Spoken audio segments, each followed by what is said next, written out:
Hey everyone! You're I go. no, I just made a noise, bro. That's it. Okay. We're gonna be commentating the Chris charity bracket, so make sure to check out that GoFundMe. Every little bit helps, even if you can't donate. Getting the word out is pretty important because not everyone deserves. No one actually deserves to go through whatever situation you're be putting through, especially having a house burning down.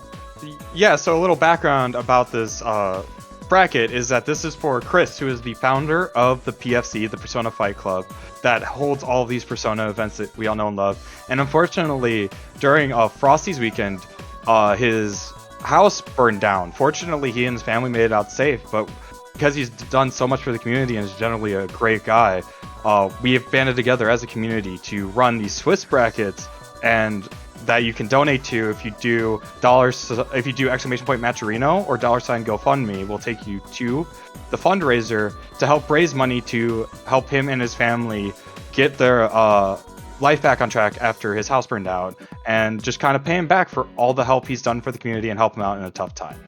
Yeah, he's done so much for us, so it's our turn to do something for him.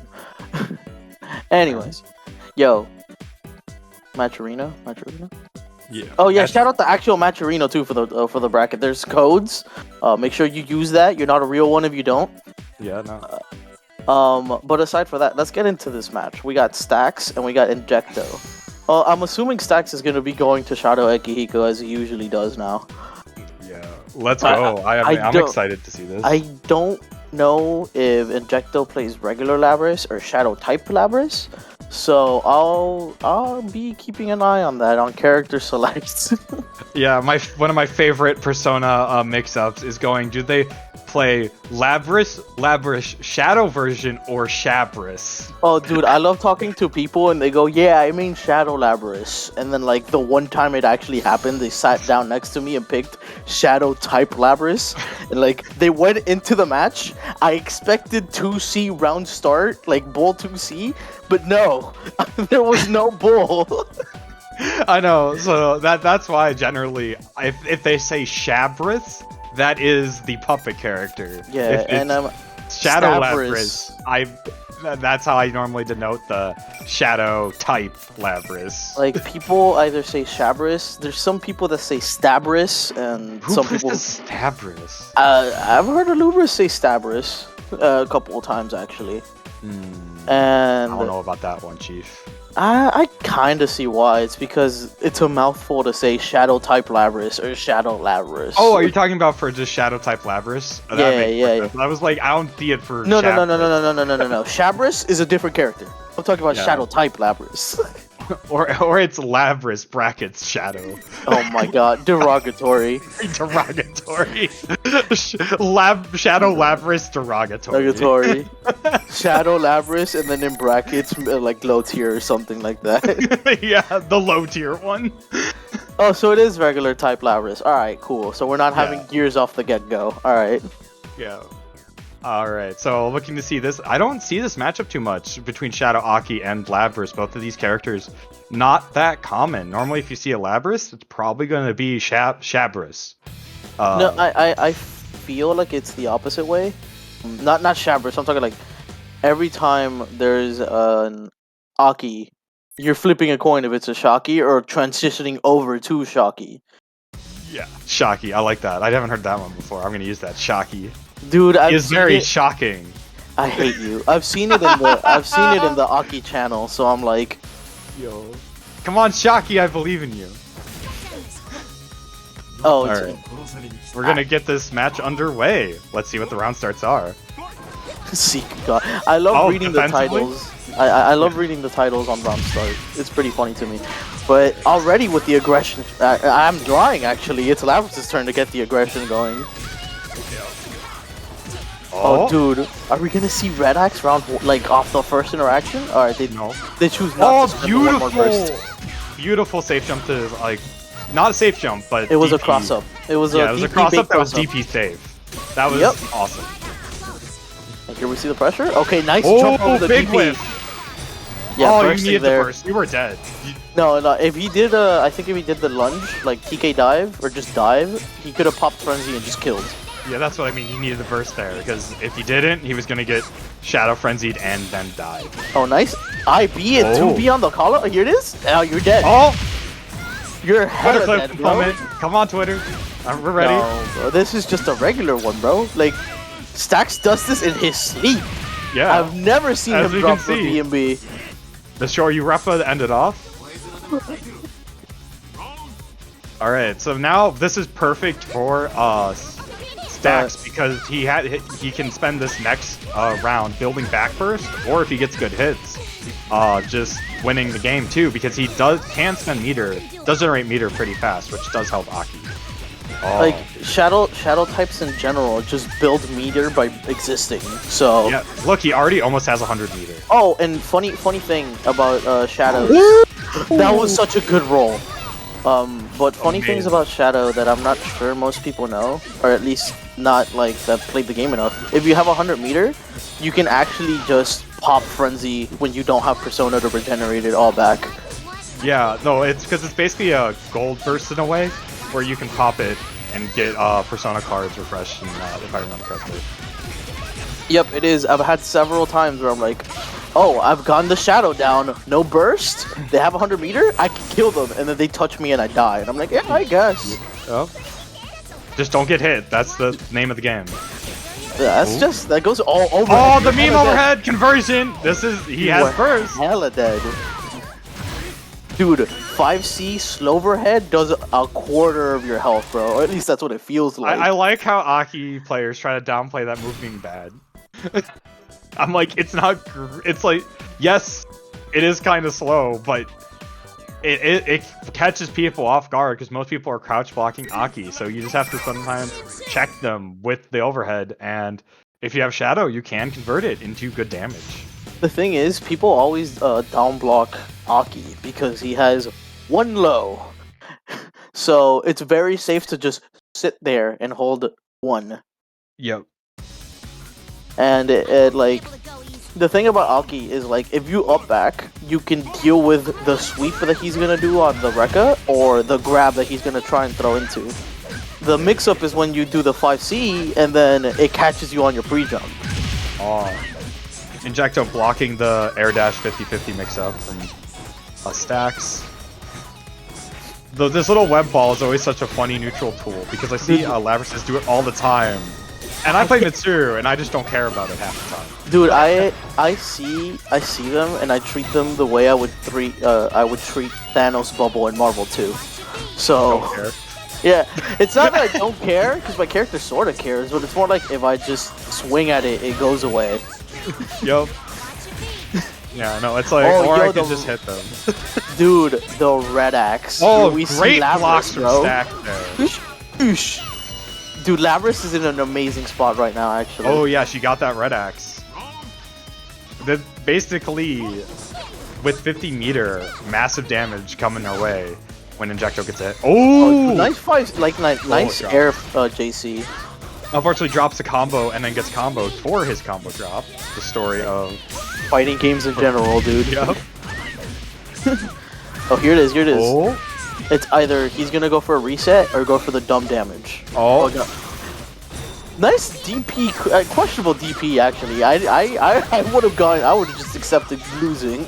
I mean, there is a certain point where it's like they're doing some weird DP stuff and it looks like they might do a 50-50 like cross-up.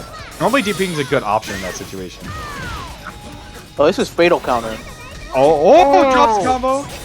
One Unfortunate fact about by most people is that all your normals become jump cancelable in Shadow Frenzy. Oh, really? I actually didn't know that. Yeah, so Mitsuru can do her normal Brock strings into any moment, jump instant overhead in Shadow Frenzy. I didn't know that. That's actually pretty cool to know. Thank you. No problem. I mean, yeah, you play Show, so you don't get to play Shadow Frenzy. Listen, I'm playing a completely different game, bro. I don't even have a persona. I don't get Shadow Frenzy. It's just me, my meter, and my burst. Alright. Well, it seems like Injecto made some adaptations and it's now a 1-1, so this will be a set point for both of the players. Let's see how this final match goes. I noticed that Injecto picked a different color. I don't think it. I think that's gonna be like a mental thing to tell them how to play this round, or it's a refresher. It's usually one of those two things. At least I think so. Changing color? Yeah, changing color. Maybe he just wanted to show off the game a bit. Like, it could be an aesthetic thing, or it can also be like a mental thing. Get clapped. Nice 5C, but no follow-up. Yo, Gold Burst? Ooh, caught pressing a button. Yo, that reset was sick! I got hit by that reset, I got cooked. I didn't even notice a reset. Oh! He did one more, and I'm assuming he did EX Guillotine, which reset the combo. Ooh, really nice air nice grab. air throw. He said, get out of my airspace. No more Persona for you. Silence. No burst for you. No burst, no Persona. Oh, you should be dead. And people say that's not a good overhead. Aki got no mix. What do you mean? Bro, I like how... What do you mean? Dude, I like how Stacks kept the combo simple, because I'm pretty sure he could have done one more rep for 7k. I mean, you just gotta make sure you kill. No, yeah, winning over the crowd is cool and all, but winning the bracket is where it's at. Very true. Sometimes I wonder if you'll be, with how that Ender hits, if they'll be put down behind them, like there. Oh, yo, Thanos grab mobile conversion, pickup? That was kind of Injecto. sick. Oh, just a little bit too much scaling. You're always at one. You always start with more health. Oh, than you need. really good. That last pixel is the only thing that counts. But it's Aki-tan. Did you see that, Shinji? Yeah. Oh, blocks the 5C, I think, for the first time this set. Oh my god, that's so good. Ooh, that's a pretty precarious situation to go into the next round. Now I'm waiting for Stacks to hit the sweep to catch Inject, do a delay sweep to catch Injecto, fuzzying the 5C overhead in a situation. That's my favorite. The mind games start at the end of the fucking set. Like, yeah. But yeah, no, I was gonna say that it was a precarious situation, especially now because Injecto spent the burst for momentum, but Aki has Frenzy, so anything can do damage. Oh, this can kill. I'm pretty sure this can kill. I'd be surprised if it didn't. No, it doesn't. He's gonna go for another hit situation. Really? Empty jump 5C overhead. Stack's kind of nice. Yeah, Stack's kind of nice. No, 5C both down players Aki 5C down players. I don't want to hear it. Both players played really well, and I'm assuming it's first to 2 for the entirety of the bracket. Yes, first to 2, except for probably winners final, losers finals, and grand finals. No, there are no losers because oh yeah, just grand finals. It's a Swiss format, so everyone's gonna play everybody at least once, and then there's gonna be a calculation of points, and if you're at the top of your bracket, you move on, and then you move on into a single elimination bracket. So I'm gonna assume that the grand finals is first to 3. Yeah, I would assume so.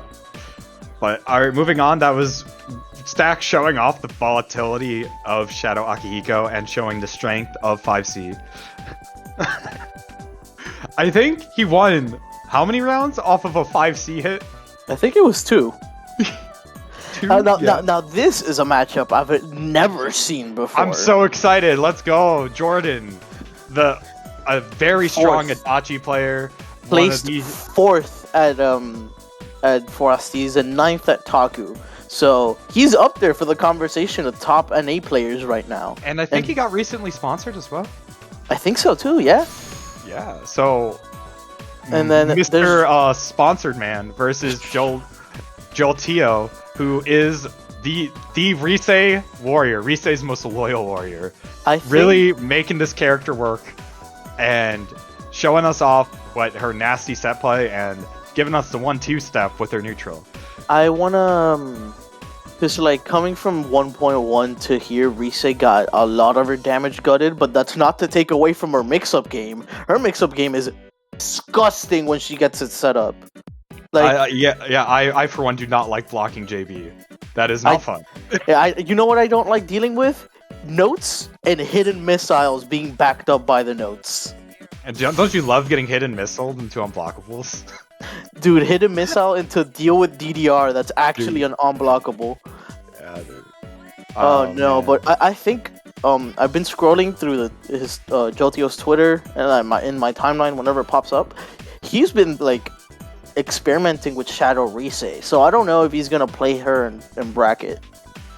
Yeah, I'm curious about Shadow Risei because I think the general consensus is that Risei is one of the characters that's in the minority where their normal version is considered stronger than their Shadow version. Yeah, because the normal thing in this game is your Shadow should be better, or at least you're in that middle range where you're like, in this matchup I want to pick this Shadow, or in this matchup I want to pick the regular character. Yep. Well, Risei right now is like, the joke is that her Shadow doesn't exist, so the same thing with Teddy actually. Yeah, well, it's because both Teddy and Risei are generally low damage characters. Except Teddy does have some bombos, but less frequently. They're not generally high damage characters, or their damage isn't really linked to stuff that shadows. Because a lot of shadow is a big thing that a lot of characters get more damage based on their awakening moves or super. Yeah, both Teddy and Risei, their awakening moves aren't the be all end all for how they get their damage. Yeah, they aren't the be all end all because DDR I don't really think helps Risei that much, and then Awakening, I think it's Teddy Circus that is Teddy's awakening super, no? Yeah, Teddy Circus, and so they're very gimmicky awakening supers. And meanwhile, on the other hand, we have Adachi, and he is notorious the awakening character. Yeah, the strat is don't be awakened. Yeah, you could be beating up an Adachi, and then you end your combo, and they live at a pixel, and then they rob you because Mandala buffs. Yeah, fortunately he doesn't have his rage unblockables anymore. Good. They've made Adachi a better character and took away him being able to unblockable you in Awakening, which I think is fair. I know some Adachi mains are sad about it, but they got a better character. Listen, it's the same thing with Liz, right? There was a bunch of consistency issues. You took away her gimmick and gave her consistent routes. Yeah. I will always take consistency over some gimmicks, bro. Grim? Grim? Okay. Alright, going in round start. Ooh. Oh, anti-hidden missiles? You actually don't want to tech forward that situation a lot against Risei because she will usually calling hidden missiles and it will make you block. And if you mash it, it will hit you. Oh, the pro anti-Risei DP. Oh, very unfortunate that he didn't get the rest of the combo because that was going to be a 2D setup into a potential reset with 2A, 2B pickup. But it doesn't matter because right now... Oh my god! Jordan missed the, I think, reset or mistimed his Oki. Yeah, he probably mistimed his Oki, giving Jotio enough time to wake up throw. Jotio. Making him waste Jordan's burst was just pretty good going into the second round. Hitting from a continent away to take the first round. Listen, that's just the Adachi classic. That's why. Ooh, we got the schmooze. Yeah, roll to call out the classic Adachi round start of press 5C. Two-step. Platinum disc. Now for some of those who might be newer to the game, Risei has to set the scan, which will be this beam, and then a lot of her moves will start tracking to the opponent once they are scanned, and it's very important for her neutral. Because regularly, her moves don't track, unless you set up the scan. Oh. Nasty no combos. And she also has the thing with her notes where she does that note move. They will be set off by her microphone. Related. That was some good blocks on Jordan's blocking the double cross-ups, but then saying I've had enough and mashing DP. Magatsu Mandala. Here it is! We got the ski mask on! Never mind. The super that everyone thinks is Risei's awakening super, but isn't. It isn't. I don't understand why Ouroboros is not her awakening super, but we move. If that was the case, you'd see way more Shadow Risei. Yeah, that super is probably ridiculous. one of the strongest supers in the game. Yeah, And that she can just super always- is ridiculous. Yeah. Because they're like, it's not as strong as say stuff like Burst Titanomakia or Burst Magarula, but Burst Orbs is pretty scary. It is. I mean, it's one of the few supers in this game that has a timer on how frequently you can use it. It's not just restricted by meter. Once you, even if you have like 150 meter, you do it once you use it, it then has a timer before you can spend your meter on the super again. And only few supers have that, like Titanomakia. That was some good defense on Jordan's side over there in the corner. 2B, but no punish. Oh, nice no. JB. I did not block that. I maybe guessed. Did you guess wrong? No, I maybe guessed correctly if I had a good breakfast that day. Oh. We have the... Is that the new John? I didn't eat a good balanced breakfast. You know, dude, the amount of times that like people, dude, I ate a good breakfast, so I won. Yo, nice command grab to end the first game. I would have blocked it if I ate a balanced breakfast this morning. No, bro, you don't understand. If I got a good night's sleep, I stretched, I ate a hearty breakfast, I would have won Frosties. You don't understand. Yeah, dude. I just missed my spa appointment. That would have really set it over. The bar. We need to get Mighty Joey like a full spa treatment before the next match. That way he goes in feeling like a king. He is heavily debating switching to Shadow Risei. Ooh, I want to see. I want to see what he's been cooking with Shadow. We're getting it. Let's go. Let's go. I've never seen this character before. All No, right, I lie. I've lied. I've seen it when I played Jolteon and offlines, but I don't really remember what the difference is. I'm looking for. I mean, generally the thing is that you can just have more meter to do her meter options, which Risei does have some good meter options to use. But I'm curious what specifically. Also, very strong intro and end screen poses. Just saying. I don't know what the Shadow Frenzy routing is for Risei at all. I don't understand. I only know the combo trial one, which is just a bunch of don't touch me. Don't touch me is which one? The push? Yeah, the push. Okay. Alright. Oh, we're in the corner. This is what Risei likes to do. Let me see that setup. Block this, dumbass. Good burst. The neutral skip from Adachi. Risei can't do much to answer 5D from full screen. All of her options are generally too slow. Oh, dude, the walk through. Oh, nice air beautiful from fuzzy Jordan. air grab from Jordan. Oh, trying to bait that TP. Oh, okay. Let me see what it is. Let me see what this is. Oh, here it is. Here it is. Here it is. Here it is. No. Oh, he's playing regular Risei right now. That's what's happening. Okay. Okay. Oh, this is saucy. What's going on? I don't. Did he drop the combo? No. The first two hits, Jordan could detect, but they didn't. But the rest of the route was kind of saucy. Yeah, it was. I will give him that. I'm just curious if he dropped the initial activation combo. I think the first burst activate, like the first frenzy activation, was a drop, and then he moved on from there. Caught jumping. Nice throw, and then you charm them, take away their meter. Yep. I mean, Charm is very strong on Shadow characters because they already have good meter gain, and then you gain even more meter from Charm. Oh, it didn't get the knockdown. Okay. Okay, EX walk. The DP help. Let me see the orbs. Risei classic. Yo, walk him forward. Into the corner you go. Saucing. Oh no, nice blocks from Jordan there. Oh, now it's awakened Adachi though. This ain't good. Oh, Magatsu Mandana. No, we got the ski mask on, bro. Yeah, we got the. Oh, you can pick up with Adachi that. has seen society. You can pick up from the mandala, but it's kind of hard, which is why it was a yellow beat there. I love how smug Japanese Adachi sounds, but then again, I also enjoy English Adachi. So I like them both. I mean, in Persona and generally, the English cast is very strong. I can agree to disagree, because my character, I hate his English voice, but enough about show. It's just because you can understand the puns, that's why you hate it. No, I hate how he sounds, bro. Oh, AOA, nice fuzzy block on Jolteon side. Then that play special? Oosh. Oh, Risei Persona broken, but can you get 100 meter off this next combo? I'm pretty sure he gets 100 meter off the next interaction. But it doesn't matter because the Personas are back. Oh. Is this going to be a Shadow Frenzy? Let's go! Oh, let's see it. Oh! Oh, this is saucy. This is kind of saucy. I've never seen this. No! I feel like I feel like that was gonna eventually combo. Adam's I've never. What move was that? I haven't ever seen someone do that move.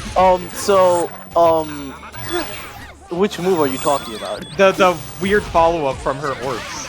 Oh, okay. So I don't know what the actual move of it is, but nice DP to get the game. Anyways, we're moving to game 3.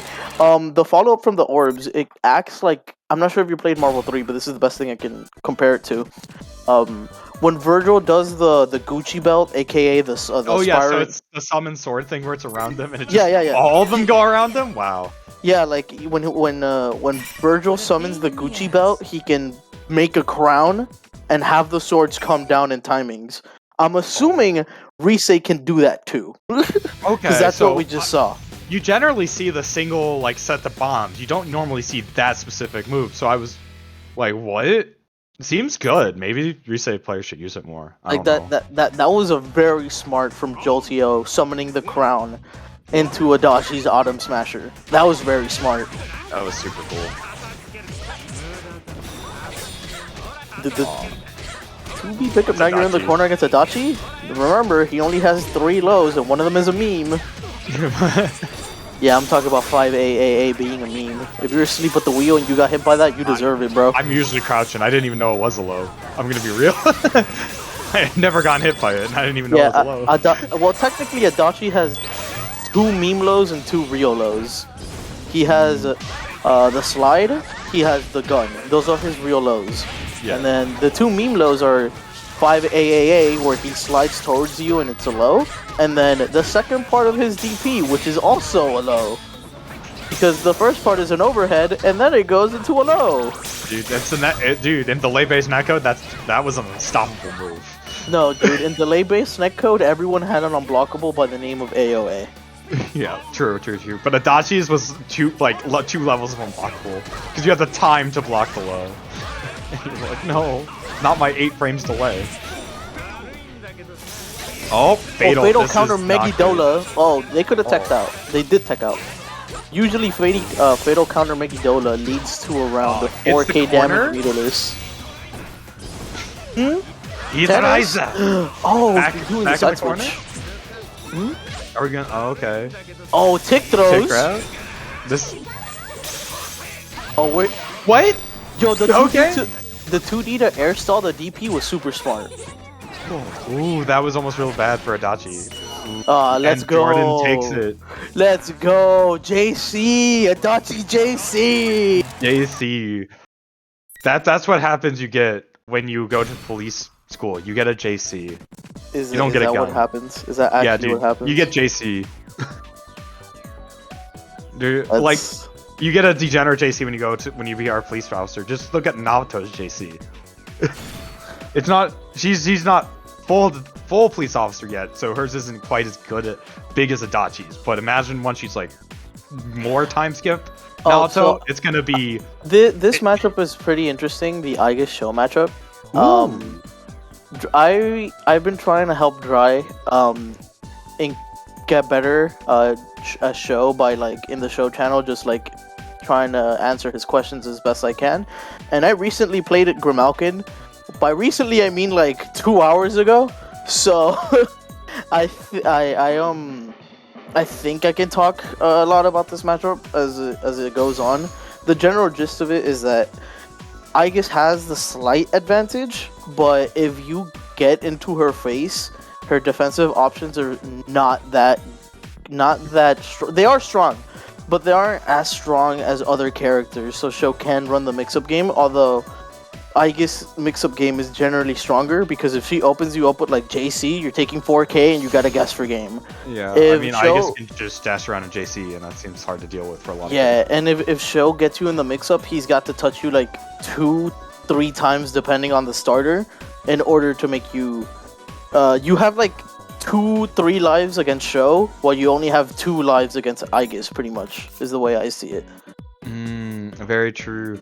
Yeah, no, Igus is because I know Sho has like his high speed movement. Is that good at getting around Igus' normal defensive options? Because I know it's not the best against some characters, or it's like one of the things that can vary. It's a very finicky, like his flash step is a very finicky tool against defensive options.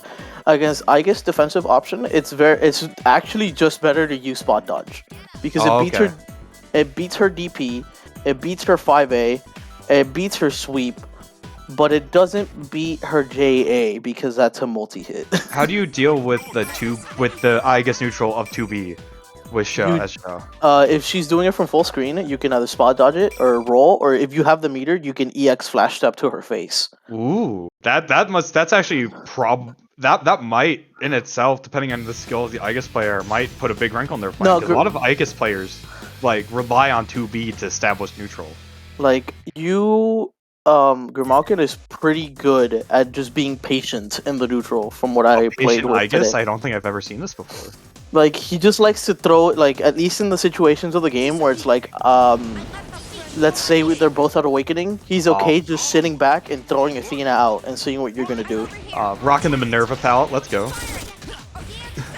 So, like, generally, Aegis has the better neutral because bullets and Persona and all this, but if you play your cards right, this matchup is not as bad as it seems for show. Very early verse from Drya. It seems like Drya is really just playing this.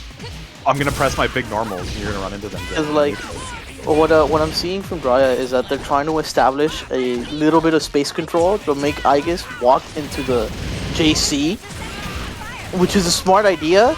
But if done wrong, stuff like this can happen. We got the loops.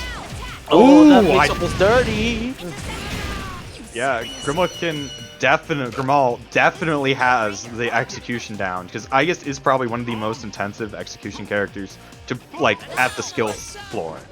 To do her, like, B&B stuff, generally a bit harder to do because you have to do a lot of Orgia cancels. Oh, nice DP bait, and this is hella damage. Please do remember. Yeah, please do remember. Show has 8.5k health. Oh yeah, Show is a lightweight too. And Aegis does do a lot of damage.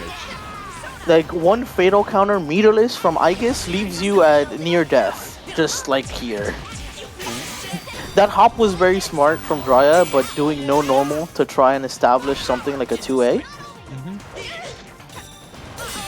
And now we're playing the air-to-air game, falling JA because J2C on block has hella block stun delay. Like, you have to hold has a lot of block stun too. Aegis JA is a meaty button. I didn't realize it was her A for the longest time. No, dude, if Show does J2C and you block it, like, he's in that animation until he lands, and then, like, 20 more frames. So, like, you can hit him for, like, with your fastest button, and get a counter hit starter. Like, yeah. So Grimal showing that showing that they know the show matchup. Can we mute you? No. Dude, I play this character and I don't want to deal with the puns, bro. Like, it's not even that I can't understand them because they're there on the victory select screen, bro. I just don't like them. Now let's see if Drya can show us what he's got. You get 3.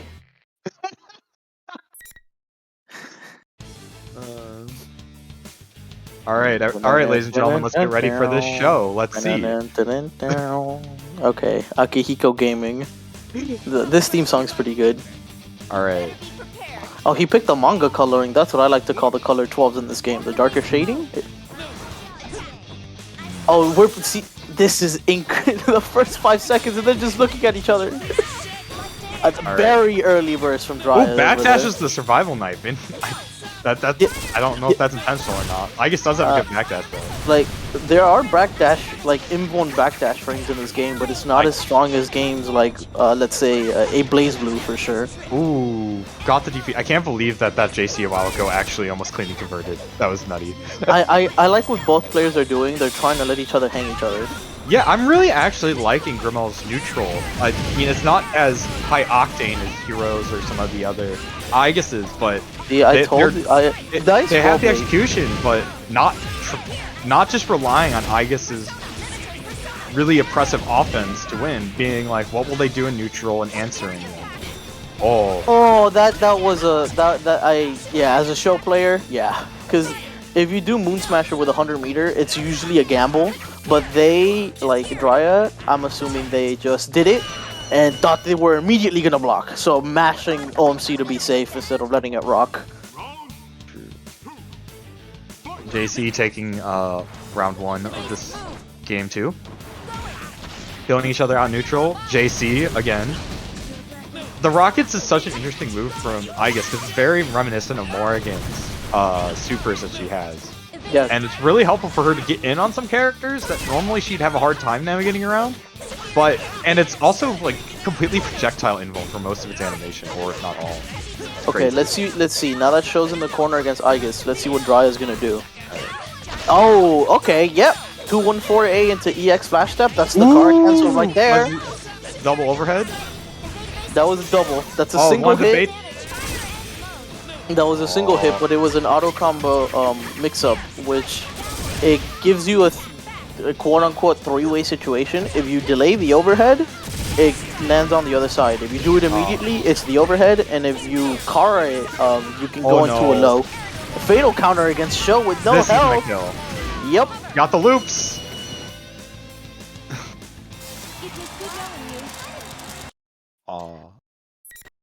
Yeah, no, I was gonna go into detail about the 5AA setup because it's kind of fake, and it's fake until it isn't, if you understand what I'm trying to get at. I mean, that's fighting games in general. No, but there are some setups that he has that are like, they're legitimately real. But that 5AA stuff, you can roll before the 5AA, but once like the auto combo ends, he can put you in a three-way blender where he can either cross step and hit you with a cross up.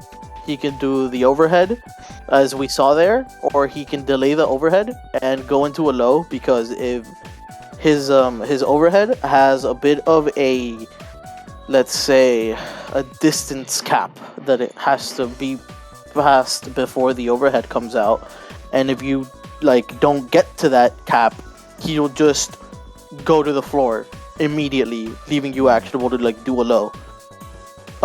Which is why stuff like the Kara Matsuga exists, because if you're canceling from the flash step, you're immediately bypassing that distance. I'm gonna be real. I just mashed DP at Show. I don't know. That is a strategy. Have fun. Listen, that is a strategy that works until the show realizes what you're doing. Yeah.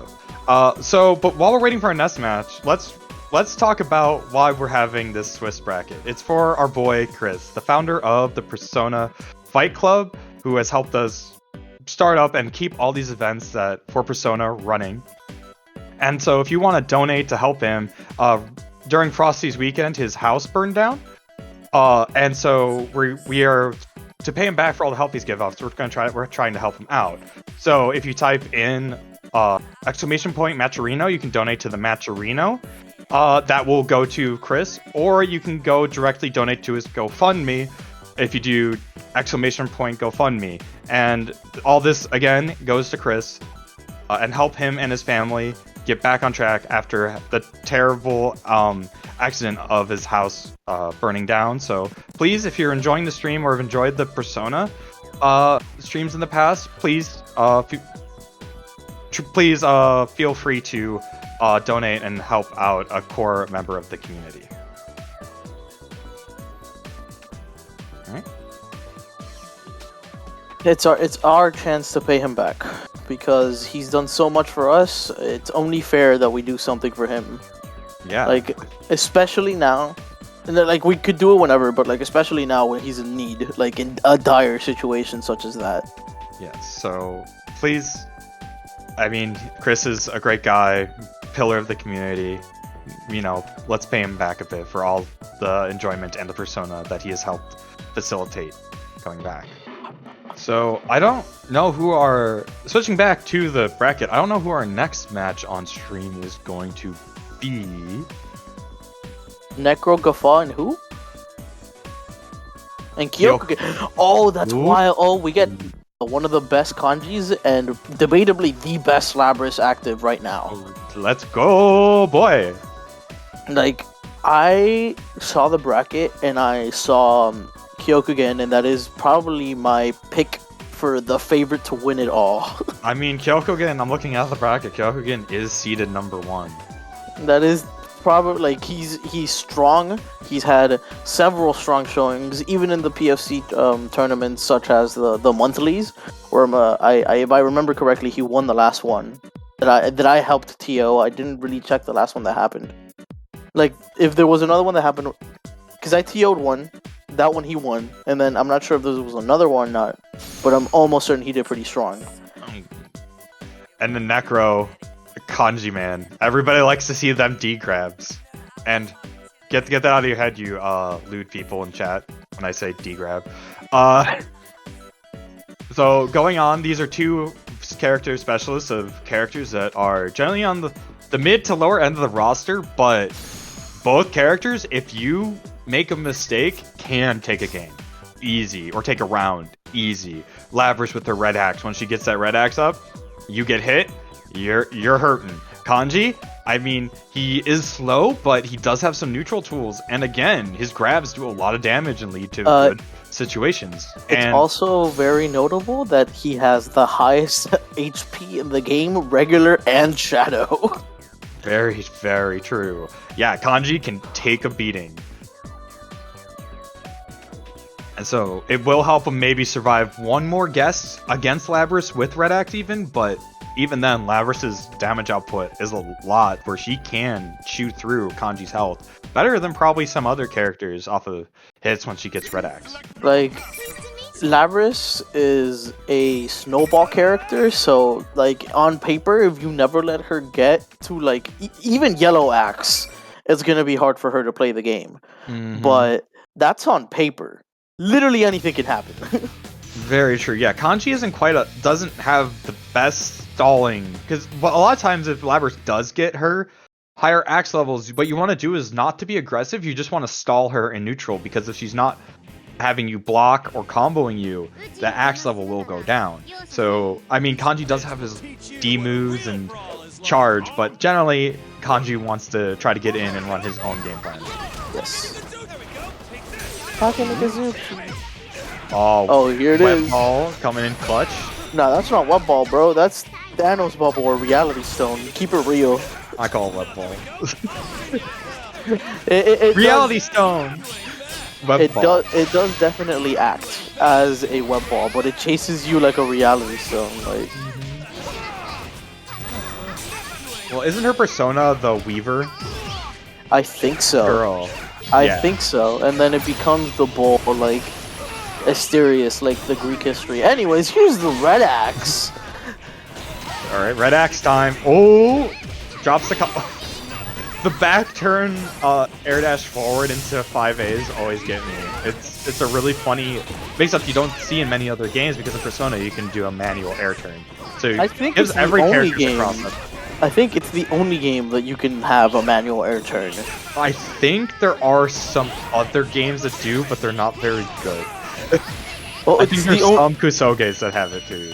Dude, air turn is one of the best mechanics. No, I've seen we in were a talking about fighting it. Guilty Gear Itsuka has manual turn on the ground and in the air. Oh yeah, I forgot about that. But we don't talk about that one. Oh? Oh, that was... I would have pressed the button. Oh! Kanji DP brain.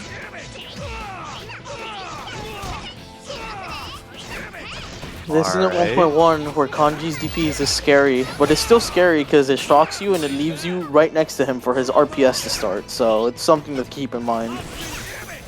Oh, jumps over the JC. Oh, it's gonna get the clap, but no conversion really on an air hit like that.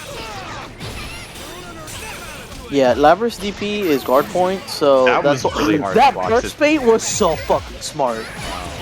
Kyokugen really strutting his stuff here, and into Axe, and that was the Axe buff super, so it was gonna kill no matter really what. No, he was Red Axe, and he had 100 meters, so he was definitely gonna kill at that scenario. Yeah. It was just very smart because in this game bursts are treated as projectiles, so if you use a projectile invuln move such as Labrys Spear, you could just bait it like that. Wow. That is big brain. Alright, now let's see how if Necro can get his pressure going and show us the kanji grab palooza that all kanji does. I haven't seen any YOLO dives or flying shitlord or pounce going back in the day. Just it's one of the most iconic moves about kanji, and I can't wait to have a full screen YOLO dive hit. I hope we see it. Out of my way, punk. Oh, I love the Potemkin color. You're going down too. Such a great color. Oh, big combo but drops. One thing about kanji is that you really want to make sure that you crack his persona, because then once his persona is cracked, he can't DP, he can't burst, and his neutral becomes even worse. And while he does keep his D grab, it's not as scary because it doesn't do 2k damage. It only does like 700 because he throws you to the wall and then you kind of just go down. So, persona breaking kanji is a very valid strat, or even getting him down to 1 card, because then he really doesn't want to mess up and get counter hit if he DPs into a combo he can't burst, even if he had burst. Oh, that was smart. Nice D grab. Let's go! Oh, 5 Gyoki. That's very smart for Necro to, instead of going for the additional cruel attack, to try and set up lightning for stuff like keeping his pressure going. Because there's a lot of kanji like that are just starting out that would go, oh, if I grab them, I gotta go for the damage, and immediately go for the cruel attack, and like lose their turn at Oki, for example. Yeah, no, the 5D is... Yeah, that's how you know you're fighting a real kanji, is if they start doing the 5D Oki instead of the cruel attack 5A Oki. Ooh, that I did not block that. What? Another you more burst to burst. That is the advanced persona tech you see there. That is a thing that normal characters can do. Is they one more burst a burst, and it cancels it out, and then you just get combo. But if you have 50 meter, you can just OMC block it. That is also true. And Kyokugen taking this set handily. That was so clean. That was a very clean showing by Kyokugen. Showing what I was saying earlier about Labras being a snowball character. Yeah, I mean, even against characters that she struggles against, once she gets that red X and once she's in, she's just, if you make a mistake, she can just chunk your life, just make you hurt for messing up. Like, that's a lot of characters in this game. Oh, here we see Milpy with Shavris, which is probably my least favorite character to fight in this entire game, against regular Naoto, which we don't see often because Shadow's just straight better. Well, no, I wouldn't say... I mean, we were going through it the other day. Normal Naoto is still a very strong character. I'm not saying that she isn't. I'm just saying Shadow is straight better because... Hama and Mudo are restricted by the fact that they're the Awakening Supers, and if you're a Shadow character, you just start with them off rip. So if you're a Shadow... They aren't? I got mixed. It's Raid. It's Raid. I'm sorry. It's Raid. I'm so sorry. For the longest time, I thought it was Hama and Mudo being the Awakening Supers. No, she can still IK you if you get 0 fate counters. But yeah, no. Then she has the... okay, then let me just refix myself. She has the ability, like, round start, you have 0 fate now. Because she would hit you, go into EX raid, and take away all your fate counter.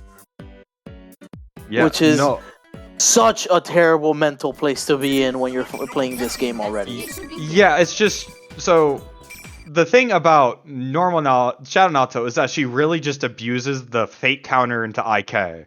But normal Naoto does play the rest of the character and gets more damage, and that's still a strong character. It's not like normal Naoto is a bad character at all. Still has very strong, very good JA for fuzzy setup. So, I mean, you might be... yeah, it's weaker than S Naoto, but normal Naoto can still do that. Listen, I'm not discrediting that now regular Naoto is a strong character. I just recognize that Shadow Naoto is better because of the abusable fate counter stuff. Anyways, you see that bull behind Lavris? Yeah, that's the difference.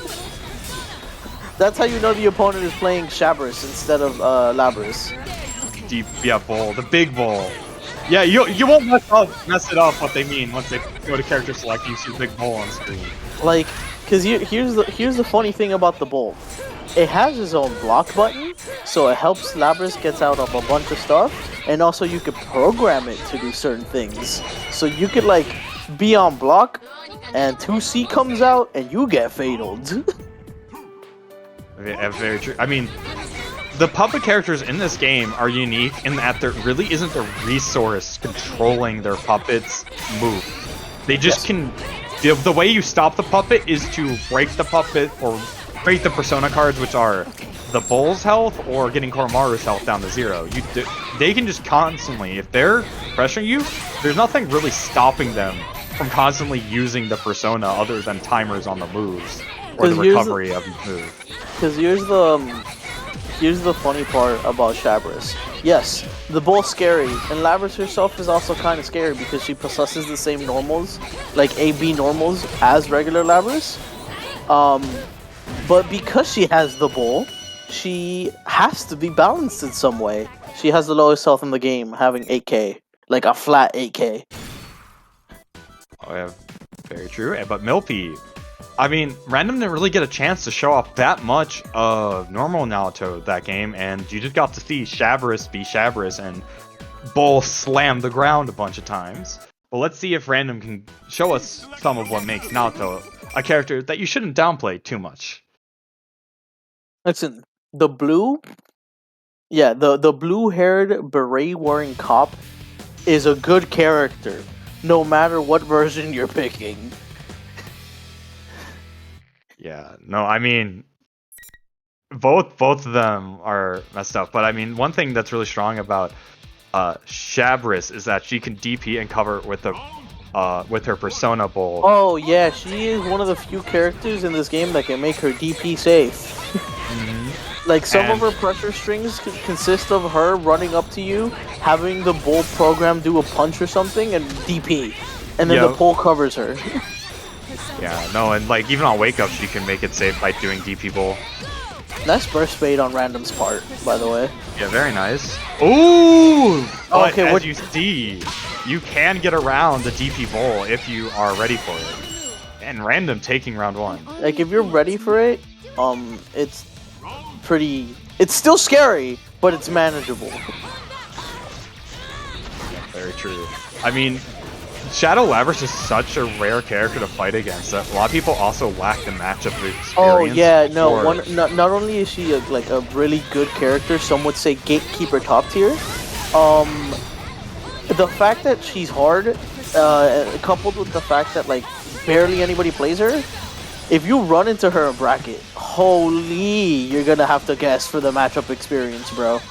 Very true. One thing that's interesting about her though is that she is actually the 2 best characters in the game, which are Ken Yukari. They're only arguably bad matchups for both characters. Yep. It's Shadow Labris. So she is here's like Hama the Death. top tier killer. All of her harder matchups, wow, and Random showing us the hammer. But like most of her bad matchups aren't the like best characters in the game. It's really funny. Because the bull kind of negates Magarula by just blocking it, from what I've heard and seen. Yeah. Which is hilarious to think about. Yeah, very true. And also arrows can't really break Bull, and then Koromaru just kind of bounces off Bull. So it's their only kind of matchups that are hard for the top 2 characters in the game. Both have a hard time against Shadow Labris. But, I mean, Shadow Labris isn't just an anti-top tier. She is a strong character in general, with a lot of tech, and you have to lab and understand what the character does to fully to actually fight the character effectively. It's not a matchup you can just kind of feel out. No, this is definitely a matchup that you have to do your homework beforehand. Cause like a Shabris can like overload the screen with bull stuff while Labris herself is doing stuff, and by the time you like realize what hit you, you've already been hit. So. Oh.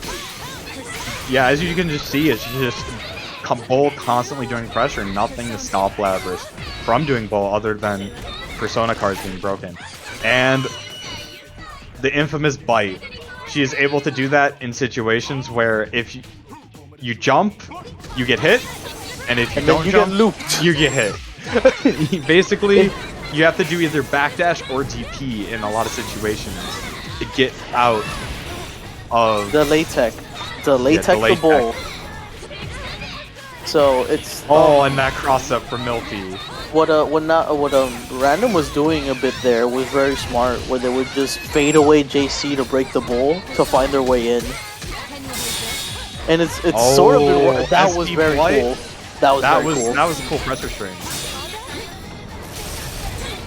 Oh, I actually blocked that one. I'm so proud of myself. There's a lot happening. Dude, the thing is, I've been getting Milpy taking it 2-1, which is good showing on both players. But I've been like grinding the Shavers matchup because I hate that matchup, and I just want to like understand why I hate that matchup.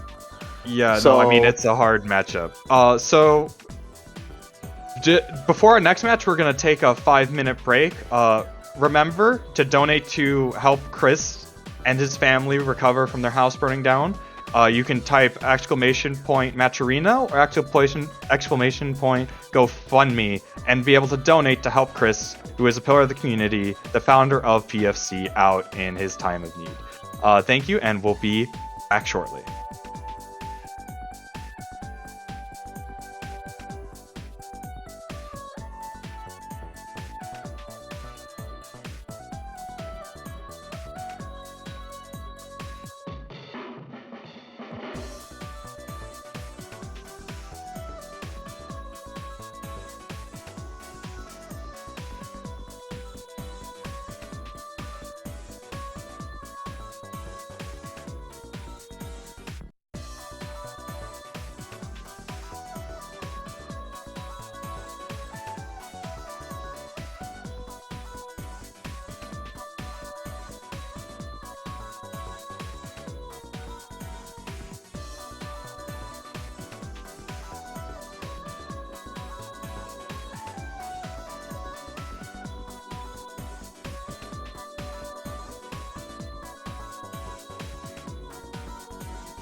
Alright, Alright. yo, was good? We're back from the little break that we took.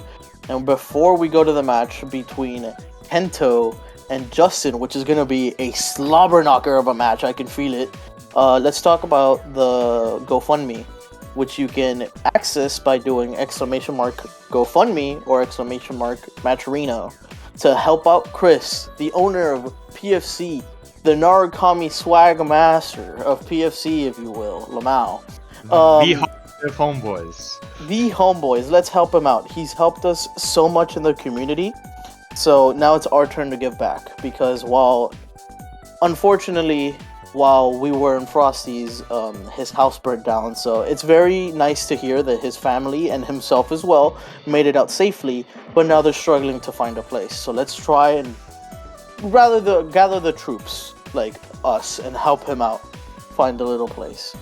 Yep. So if you do not $, Matcherino, you can donate to the Matcherino or do some of the Matcherino challenges to get up money to help out Chris, or you can go directly donate to GoFundMe as well by doing ! GoFundMe. And again, help out the founder of PFC, the guy who has helped keep this community and helped create so many awesome events from happening, and give back for all of the good times he has helped facilitate. Yeah, but now let's talk about the match real quick. We got a JP player in Kento. Kane, And then the Naru god. And then we have on the other side of the ring, we have Justin UA, the villainous Shadow Naoto. We got to see last game regular Naoto, and now we get to see Shadow Naoto. So now you get to see why she's really messed up. If you didn't get to see why she was messed up beforehand. Are you guys ready for button raid? Are you guys ready for sweep Shadow Frenzy Hammer? IK? Here's the funny part, right? Because Justin is notorious for being a little bit of let's say villain. Let's say he's a villain. So he embraces the role of heel. He embraces the role. So JP players don't like it's disrespectful for them to do anything after what's it called? After the round ends. Because in this game you're actionable after the rounds end for a small amount of time. Justin will always hit you with Hama and then waste your time. So let's see if he does it here. He will hit as many hammers as he can. He will do funny stuff. He will juggle your body if he can. He will teabag. He will do the Persona classic taunt, which is to super jump and do air turn a bunch of times. He will be the villain of the stream and love every moment of it. But so we have the JP trying to slay the villain of North America, if you will. I don't think he's a villain of North America, but he's definitely a villain. he is the lovable heel of North America.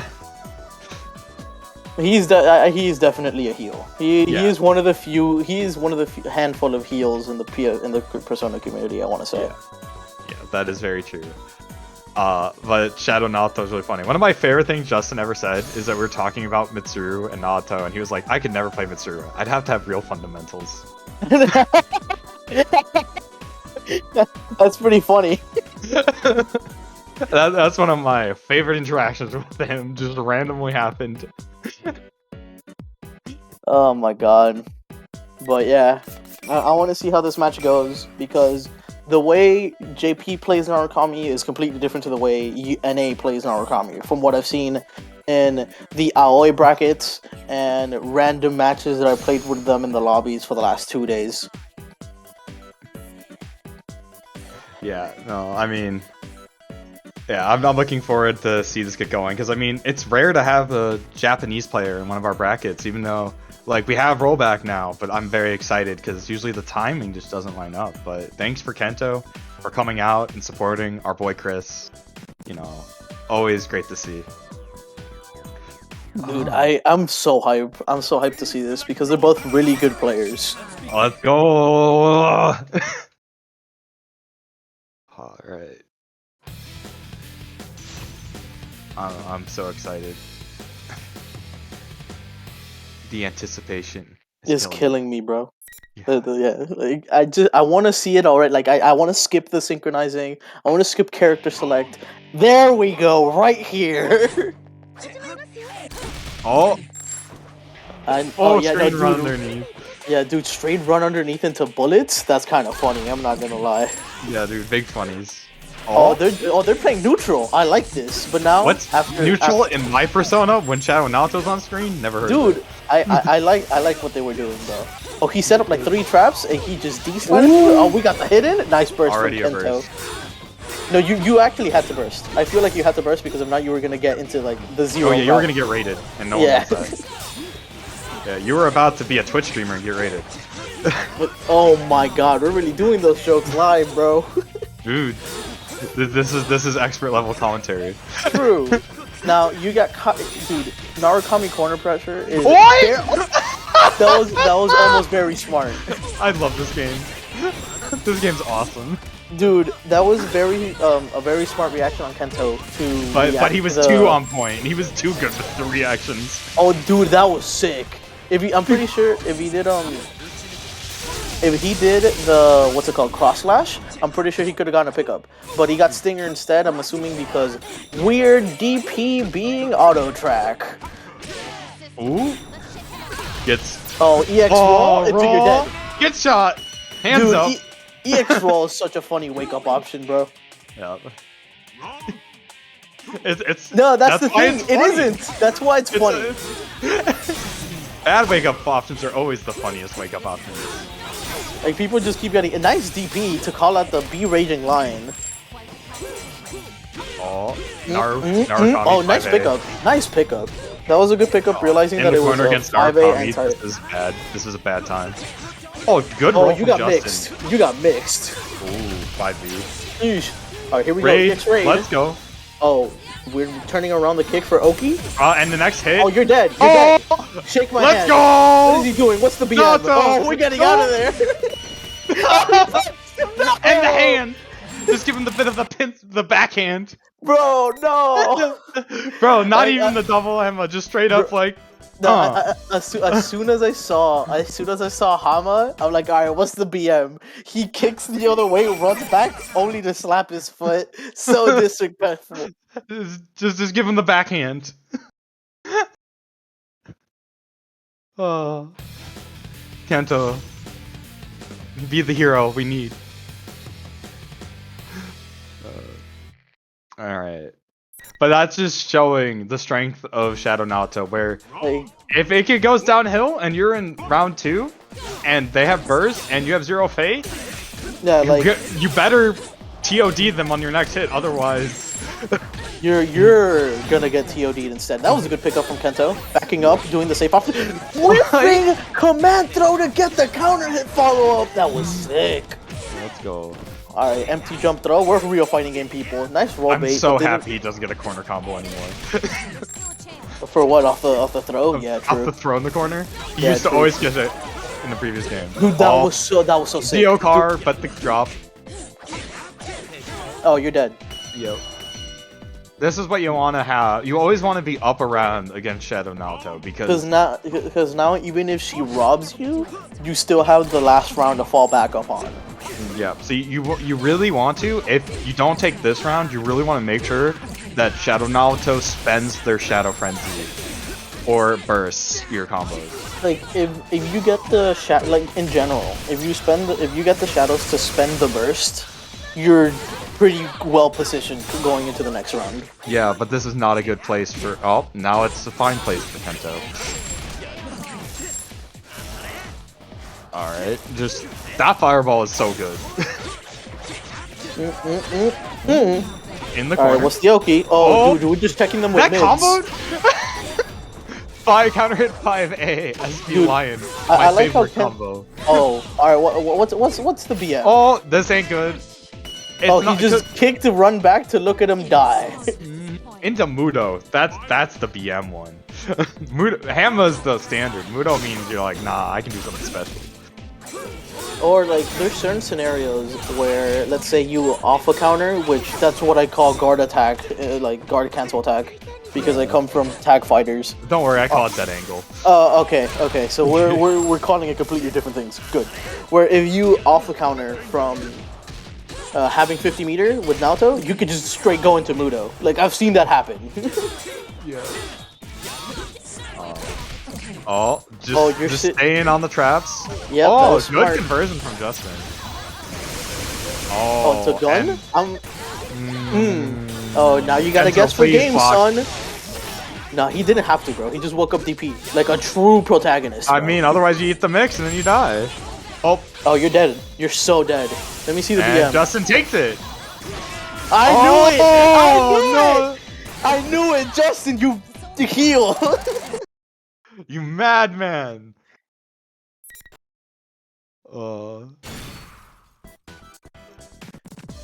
Anyways, Justin taking it 2-0 and in villainous fashion both games. Justin, always such a character. As soon as I see the IK Super, when I see this guy play, or when I get the chance to play him again, because I only got to play him once at CEO for one game, I always think, all right, what's the BM? What is he gonna do? Oh yeah, no, definitely always see that. But this next match though, Oh, this big next match hype about for some Big jokes. Pat. There's gonna be some go. jokes. We're gonna get Big Pat, aka Wigwat, against Yes. Saino's Yosuke, which I assume is actually a Shadow Yosuke. Correct. It is a Shadow Yosuke versus a Shadow Junpei, the Magician Duel-Off. True. Yeah, no. So I mean, Big Pat really has that all the Shadow Junpei routes you could ever think of. Really been working with this character, has a lot of fun tech, and then Saino, probably one of the craziest Shadow Yosuke's I've ever fought. He chooses crazy options in certain situations that you're not ready for, and they're fast. Even if they don't seem the smartest, they are fast, so they can't catch you. My favorite is his TK teleport into the slide. That hits me all the time because I'm not ready for it. The thing about Yosuke being the fastest character in the game and having the best mobility in the game is that you could do dumb stuff and get away with it because they can't catch you. Plus, the majority of the time you're fighting a Yosuke, if they're not in the air throwing kunai, there is something wrong with them. Yeah, I know. I mean, you can win some matchups, I feel like, just by throwing your kunai. If your opponent doesn't know their actual counter to it, you can just throw a kunai and then throw more kunai and have a good time. Alright. Let's see how this round start goes, because... Oh, both taking defensively. Oh! This is good for Big Pat starting off. Oh, counter hit 5A. Are we gonna get a shadow combo? Yes, we are. Because this will get him, I think, into... Yeah, he did the optimal runs, so he's already in Golden Bomber. Yeah. He wants to get Victory Cry, because when Junpei gets clean hits, which really boosts his damage, gets passive health regen and meter regen, and just becomes an actual character.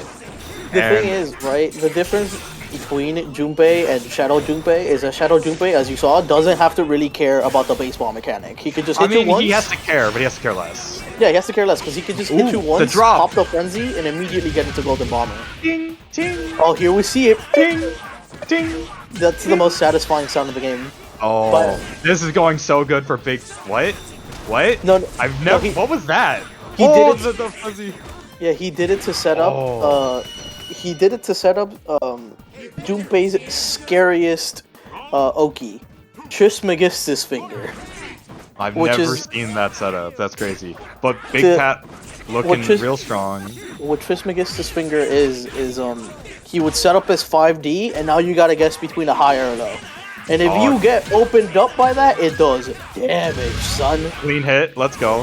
Oosh, oosh. Dive kick pickup. Ding. Oh, even though it was a yellow beat. Here it is. We're gonna see it again. Oh, that's disgusting. Yeah, did you see what I mean? Now, I understand that you're a shadow and you don't want to burst, but this was one of the situations where you should have burst. Oh, double super? That was Pat. Very clean showing from Big Pat, getting the persona perfect. The biggest Patrick. No, right? Right now he is huge Patrick, a mighty Patrick even. The biggest Patrick. But Big Pat showing off all his knowledge and that he's been working out with Shadow Junpei. Ooh. Is considered one of the weakest characters in the game. Definitely stronger than normal Junpei, but generally not considered too strong. But when he gets Victory Cry, he gets a lot of damage. He has a really strong 5A. JV is an amazing button. And as you see, he does have the slide, which is a high-low mix-up. That can be messed with for really strong OP. Not even that. Let's talk about the fact that as soon as he's in Golden Bomber, he is going to regen health passively. Yes. It gets stronger. His meter and health regen gets stronger every 10 runs. Yes, as well as the damage too, at least a little bit, I want to say. Ooh, I did not block that one. That was a really weird Yosuke play. Dude, I've played against Yosuke so much that like it is the matchup I feel the most confident in, like playing against. Yep, the unblockable Tentarafu into Shadow Frenzy. Now this is a good starter for Tentarafu. Shadow Frenzy, a starter against for Yosuke is one of his most damaging starters. As you can see there, doing about 4. It's 4.4K. And I don't think the damage counter takes into account poison damage, which SP yeah, because EX Kunai gives you poison, and that's damage over time, and that racks up. Nice DP as an anti-air. The reset was clean there. The spacing on these flips is making it so hard to block them, where you're literally Sino's coming down right on top of Big Pat's head. So it's the most ambiguous thing it can be. And here we get to see the optimal bases. We're going into Golden Bomber. We're a character now. Let's go. What? Oh yeah, that DP is super hard to punish. It's so active. I hate that DP. I wish there was more obvious punish timing. But it's Big Pat time. Oh, here it is, Trismegistus finger. Oh, we were blocking, but then you got popped open. That dome piece got cracked, son. Man, the slide is probably his strongest mix-up tool, and with the persona, he doesn't need to use meter to convert it. I don't. He doesn't need to, but he did the OMC there just to, because I'm assuming the persona was done, so he had to use the OMC to convert off of that. Yeah. Oh, okay. Oh, that was. Sorry about that. Yeah, Junpei has a very big and fast 5-frame A normal. It is probably one of the best 5As in the game, in my opinion, because it's just so massive. But that DP is so silly. Yosuke DP is so silly. Yeah, Yosuke players. Dude, like Yosuke players are privileged in having some of the fastest normals in the game in 5A nice and 2A. Nice blocks from Big Pat. Like, oh, dude, you're getting hit. You tried a meaty, but he woke up super. Oh, that's Trismegistus? Trismegistus. Oh my god, damage? You dropped it, oh no! Oh no. And Deathbound. Big Pat takes the set. And the disrespect 5D. Let's go Wigwat. Let me see some Wigwats. Let me see Wigwat in the chat. Yeah, Wigwat's in chat. Alright, well, congrats to Big Pat taking it 2-1, I think, over Sino. And congrats, but while we're waiting for our next contenders to join the room, let's talk about why we're all here today. To support our boy Chris, who during Frosty's weekend had his house burned down. Fortunately, his family is safe, but he and his family are having trouble finding a new place. So because he is the founder of the PFC and overall a pillar of the community, we decided to help him out by giving back and have these tournaments and start a GoFundMe to help him and his family, to raise some money to help him and his family bounce back or get back to normal after the tragedy of their house burning down. Fortunately, again, they are all safe. But if you want to donate, you can either go to Matcherino and do some of the quests to help build up some money for Chris, or you can do !GoFundMe, and you can directly donate to the GoFundMe to help Chris get his life back on track after the tragedy of his place burning down. Not even get his life back on track. Let's see if we can make it even a little bit better. Yeah, let's just help the man who has helped us, enjoy of Persona and help keep these events running and really help build this community and keep this community very active. So thanks again for Chris of all you've done. I hope and this is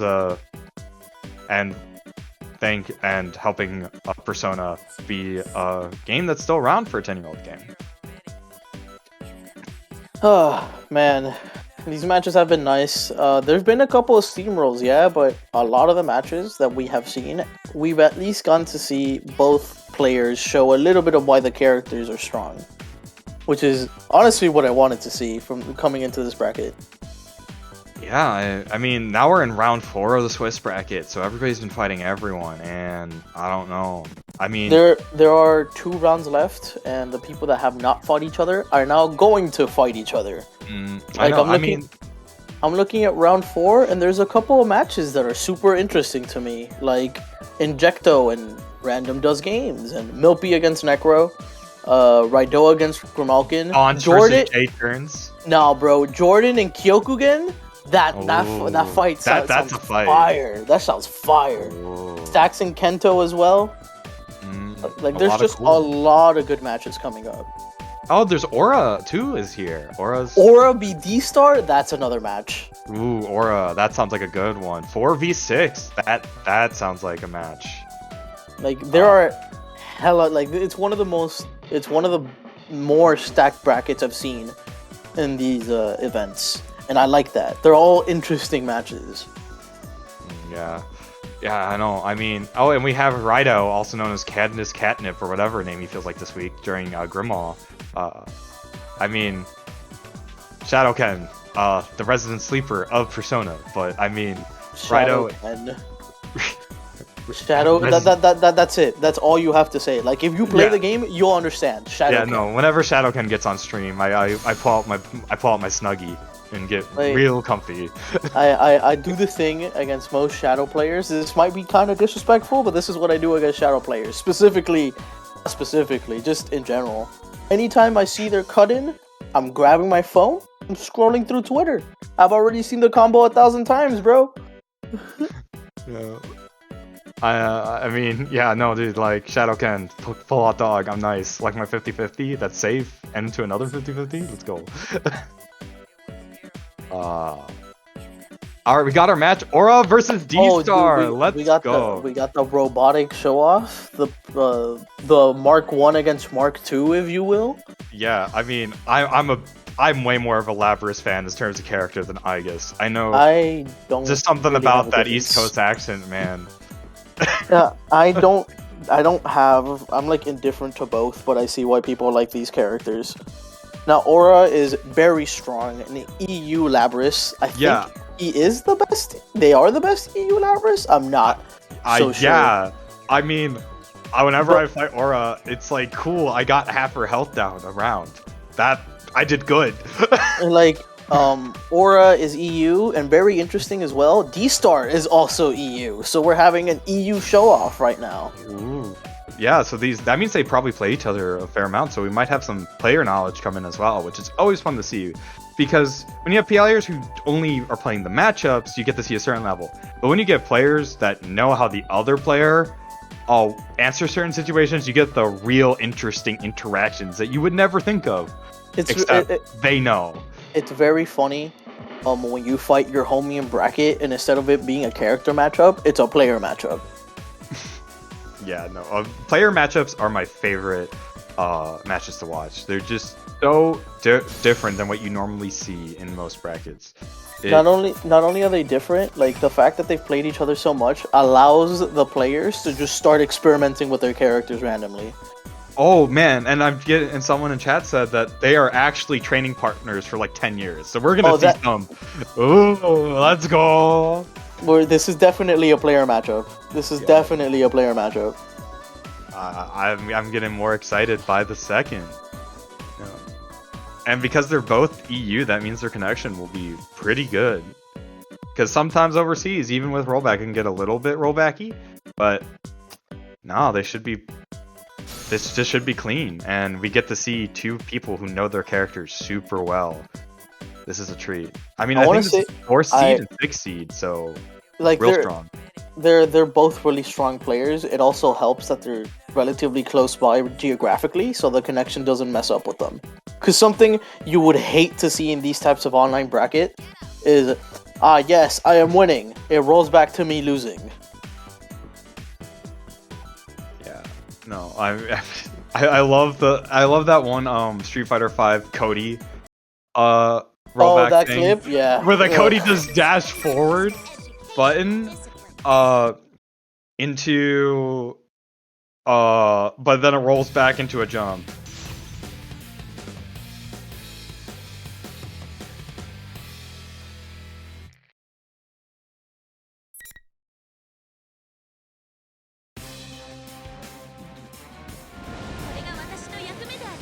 Oh, I always love this color for Aegis.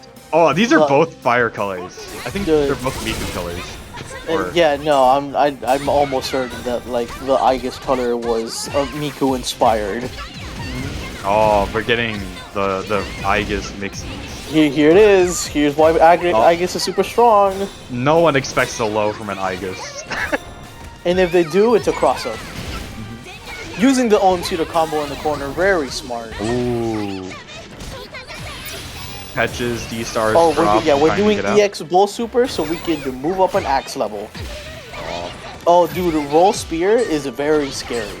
Specifically in these situations where, like, Labris is threatening to get into Red Axe. And now she is in Red Axe, so now the real battle begins. Oh, we're not bursting? We're keeping it for the other round? Oh, actually, we're dropping. Never mind. Oh. That was smart. Oh, beautiful. Gets the burst. The extended active frames from hitting the persona had D-Star run into the monster of a hitbox of Aegis JB. Yeah, fatal. Fatal. I love how the announcer says stuff in this game. It's so funny to me. Yeah, no, same. The announcer's so good in this game. Oh, it gets skull crack. It's so nice IBs from D-Star. Just blocking. Oh. Yeah, one little known fact about Labris 5C is that it is technically chest attribute, so you can sweep it. Oh, nice to know. It's really good with Mitsuru because their sweep goes so far that you just go, oh, I'm just gonna sweep right now.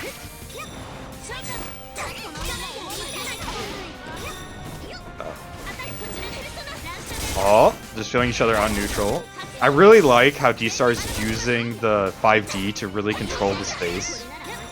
And, you know, put something out there that...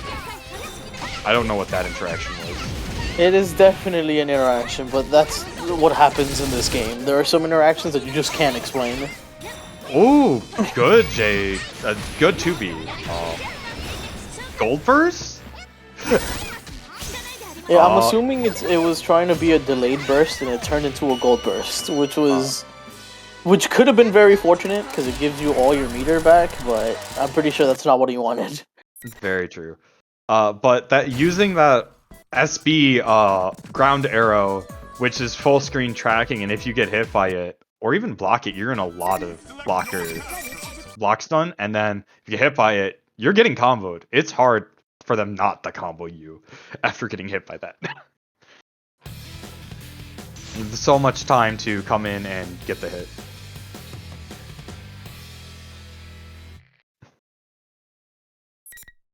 Alright, but our Aura up 1-0 against D-Star. Let's see what adaptations D-Star will make.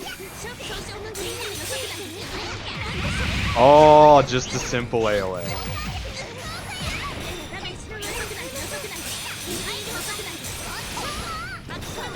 DPs through an IV. Great IVs from D-Star.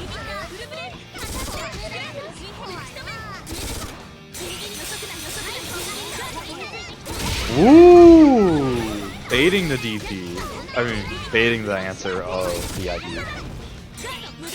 What's really disgusting is that Labris can, of that, I forget the name of the move, but the actual special move overhead, the first hit is a mid, but she can one more cancel into a low for 50-50. Oh, the guillotine?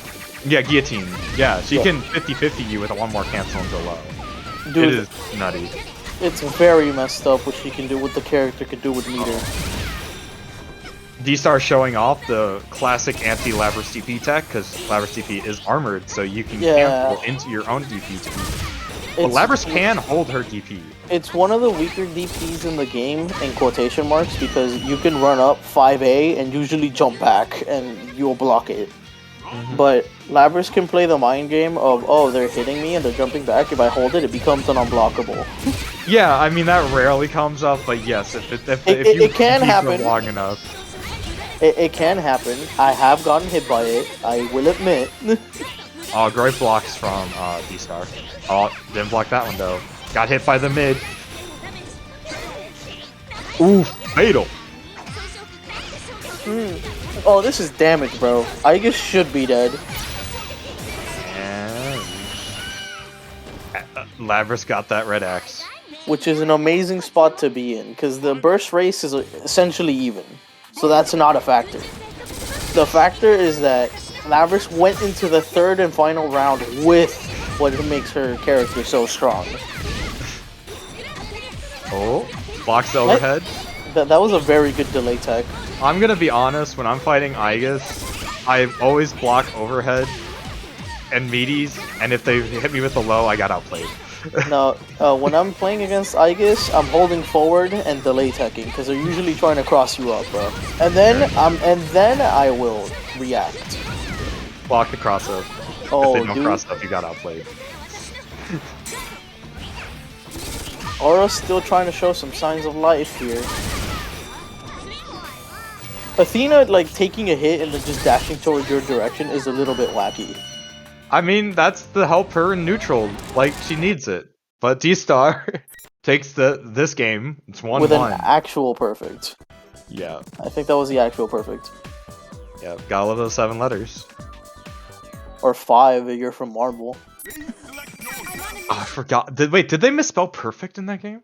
No, but like a commentator said 5 golden letters once, so it became a meme ever since then. They never misspelled it, but someone like forgot in the hype of the moment and said, "Oh, let me see those 5 golden letters," and ever since then it became that.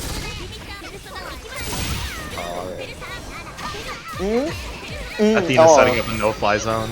And she said, "I'm not dealing with this. Let me set up my reality stone." Reality stone. Web ball. AOA. That People say AOAs are bad. Reality check. True, that's what the AOA is. Oh, you're getting hit. The Aegis classic. Yes, dude. People before rollback came out for this game said they're gonna react to every single AOA. It's gonna be so bad, bro. You just admit we will all get hit and popped open by an AOA at least once in a session. Yeah, bro. I mean, I hit people with Mitsuru's AOA, and that thing's almost 30 frames. All right, bro. But here's the thing: you can combo into yours. Unless you're doing it raw. I mean, it has a use, but no, I legit will do it as a mix-up, and people will you'll do it raw, and people will get smacked. Yeah. Like... Mine ain't useless, it's a combo ender, but people still get smacked by it for some reason.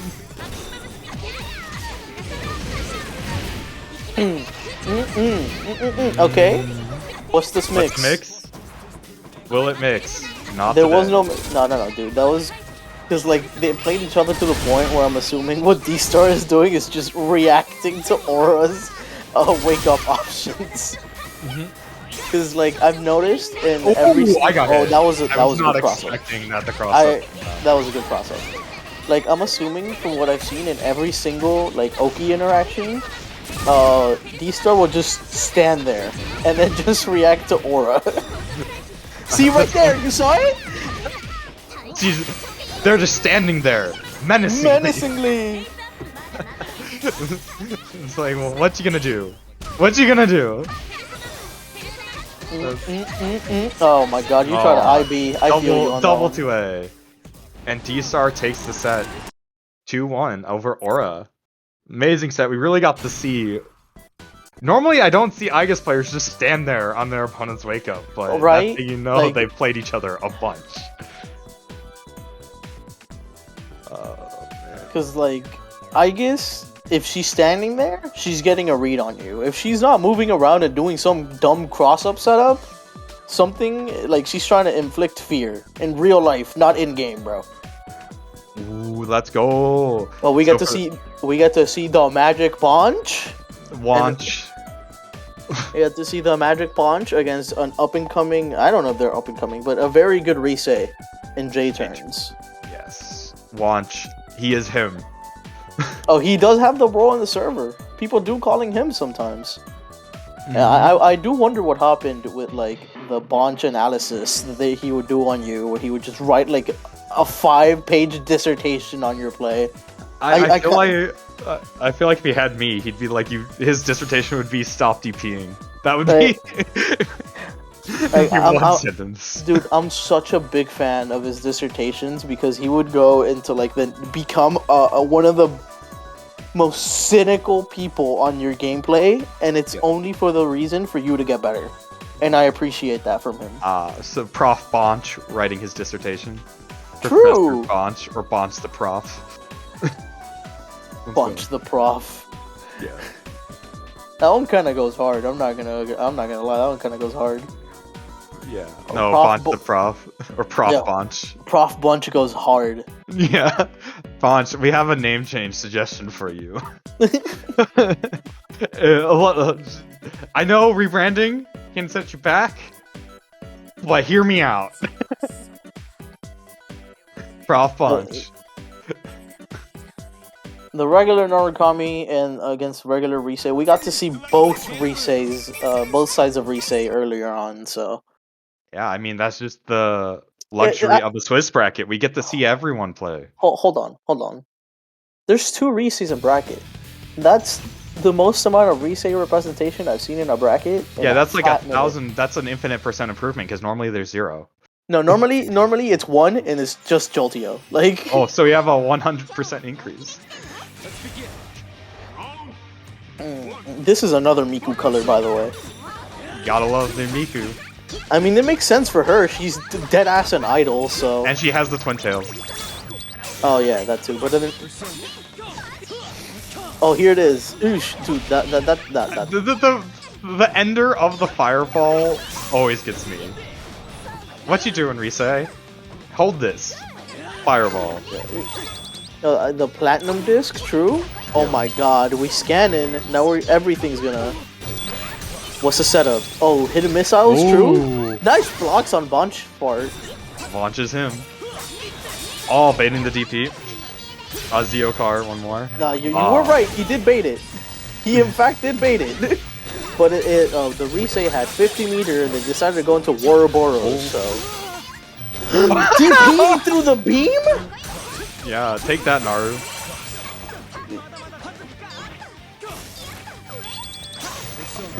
Oh, we just caught him? Nice burst. They didn't want to die. Even though I'm pretty sure they're hidden really missile. high. Ooh, Risei persona broken. Very common. Dude, the Risei with no I persona. love that combo right from Bonch. He does it, that one more cancel from Bonch. I always love it every time he does it. I've seen it only from him. So it's so sick looking. But Blanche loses round 1, on to round 2.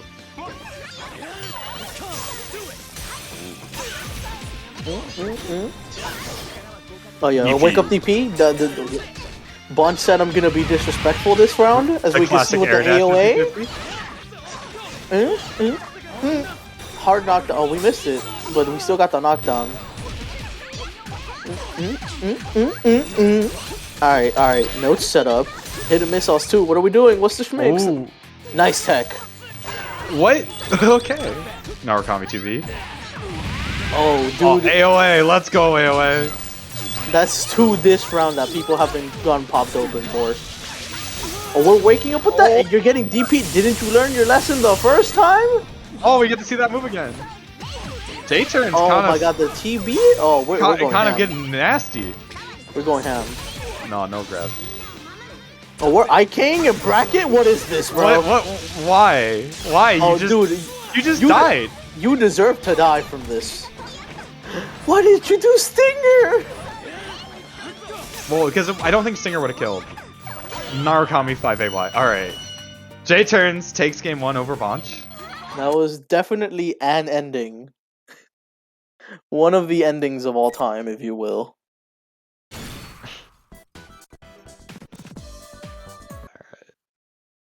Here goes.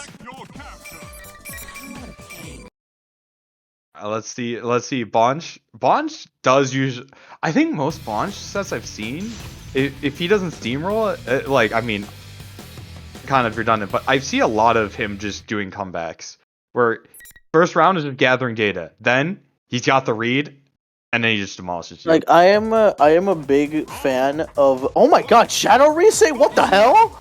We're getting the sauce? Wait, is he allowed to change characters? They can't do that. Return the room? You return the room.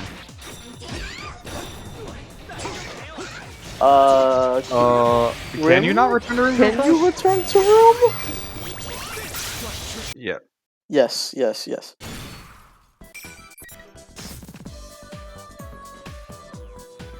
You gotta let them know that their character locked on victory. Cause that was a little bit weird how we just randomly saw Shadow Reset opening and I'm like, wait a second. Yeah, sorry, Bonch. I know you were cooking, but you can't. J-turns, you can't. Be happy we just didn't give Bonch a win. Ready for the stage. Here goes. No. I mean, Adorax is saying, if they like maybe give Bunch that round because he was about to win. I kind of agree with that. I'm not low-key. the TO. I'm not the TO. I'm not the TO either, but I'm just looking at chat. That I'm just relaying the message. Don't shoot me. Get the Glock out. Oh no! They're just gonna play, I think, because it'd be too Yeah, slow to let them know. Nope. I don't know. I think Whatever. they're playing We'll it let out. them play. Let them cook.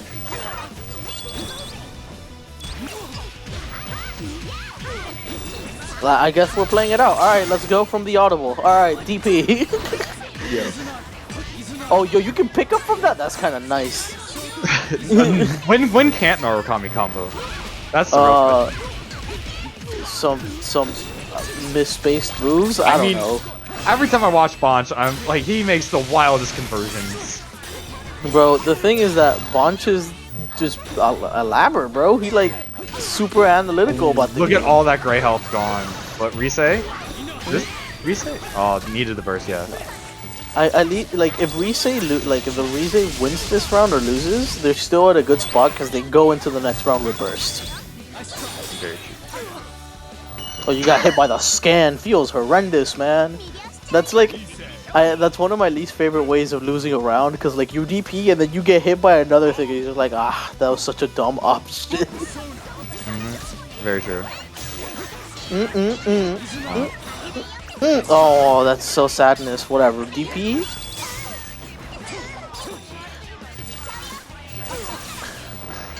I see that Bonch is trying to control space by doing dash up 5B. Which I don't blame him, because Narukami 5B is pretty strong. Very true. You wanna know something cool? Oh! Flash cancel? You wanna know something kinda nice about Risei 2B? That most people don't know because who the hell plays this character? Her 2B starts as a low. Yeah, no, that is very true. It's one of the two characters that I think their 2B starts as a low. I think Ken's the other one. I think so. I just know that Risei starts as a low from the amount of time that I've played Jolteo in offline sets. Oh, that J2B. Get that hard knockdown. Oh, That was so messed up. conversion. This? Not only did you get the conversion, you got the hard knockdown off that. Like you do JA into a They got into so much another health to overhead. shoot through. $10 says next DP. Next time Bonch can, he will DP. No, I think you'll hold it. No. See, he tried to hold it. No, he didn't try to hold it. He tried to do something else. No, bro, he tried to jump back. But Oh, Narukami special. Let's go. That's so messed up that Narukami can do. All right, burst Zeodyne. I have 25 meter. Guess. But no, bro. I'm pretty sure he tried to like up back, but there's jump frames in this game, so he got his toes caught. Yeah, very true. Now let's see if J-Turns will switch to Shadow Reset. No, they're staying. Oh yeah, okay. Busy looking at chat. Hi chat. You're looking very handsome today, chat. Just wanted to let you guys know. Alright. Fireball, round start. Bonch, starting the round off strong. AoA. Corner Hard combo. knockdown. Oh, Nice. okay. I see. We have Bond the arena in the background. Didn't want to do like a quick mix-up. He wants to probably kill and avoid awakening against Rise. Makes it easier to kill her. Because she's already a squishy enough character. Yeah. Yeah, basically the next hit Narukami can get on her has a good chance of killing her because he can do 4K off of. He has, dude. He has 50 meter, essentially 50 meters. So. Oh, okay. Yep. Nice burst. He had to burst. Yeah, there. you needed the burst. Oh, the weird timings of how that move hits. Oh, neutral skip time. Ouroboros? Neutral skip time. I love Ouroboros. Hit Thank God it has a timer. Look at how slow that timer you're getting. is. Oh, nice burst. Nice burst. Yeah, you needed the burst there. That was Oh. unblockable. into Narukami your Persona demise. broken. No, but it really doesn't matter as much for Narukami. It does matter, yes, but it's not as threatening to other characters because he already has really good, let's say, character normals. Because his A buns and his B buns are really good. And like a lot of his specials are already just him, like Heroic Bravery, or hell, even Raging Lion is just Narukami doing it. Very true. Mix. I mean, the one strength Rise does have is that you can't really. There is no trick to blocking her mix up. You just gotta be them, bro. You actually gotta have to be guess. them. No, it's not even you gotta guess. You either have to know or you have to be them. Like Bonch was showing right there, but you got opened up by the low into the overhead. Yeah.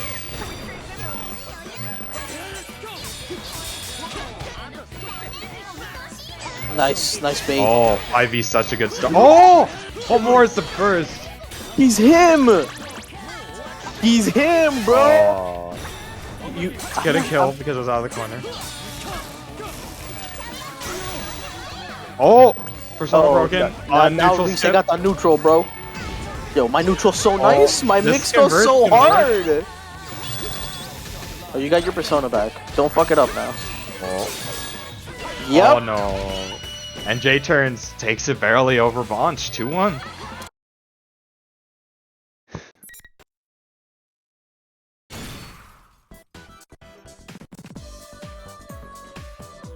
Alright, well that's... Yeah, I think that's the last of round 4. We'll be going into round 5. But great play from both players. But before we go into round 5, let me let's have talk a little about why check we're real here. quick before. Oh, the Kyokugen Jordan match. Kyokugen got it 2-0. But now moving on from there, let's talk about the GoFundMe, which is the entire reason for this bracket. We're trying to help out the homie Chris. Because he's in an unfortunate situation right now. So if you do !Matcherino and !GoFundMe, you can chin or just spread the word to try and help Chris and his family out. Yeah, I mean, Chris done so much for the community, founder of the PSC, helps us run so many cool events. So let's return the favor for all the fun he's allowed us to have with Persona. So type in the ! Matcherino, do some of the quests to help with fun, donate some to Chris, and then, or if you can want to donate directly as well, you can do the Matcherino, or you could also go to the GoFundMe if you type in ! GoFundMe and help him out that way. So please check it out if you got some extra cash to help someone and who could use the help. Thank you very much. Let me look at this. standings really quickly to see what we may or may not be going into the next round. We our top 8 right now are actually, let me do top 10. Our top 10 right now are Kyokugen, Bonch, Aura, Jordan, Milpy, D-Star, Kento, Random, Justin, and Grimalkin in that order. And just underneath it, huh? No. They're two different people. I said D-Star and Grimalkin, no? Yeah, you did. Yeah, I did. They're two different people. They both play Aegis. We both saw them on stream. Underneath the top 10, we have Raido, aka Candace Catnip, Stacks, and size 9 Leather Boot at 13. That's crazy. Yeah, I mean, I'm looking forward to seeing these. I mean, if I remember correctly, Swiss, the top 4 will play after this part of the bracket, right?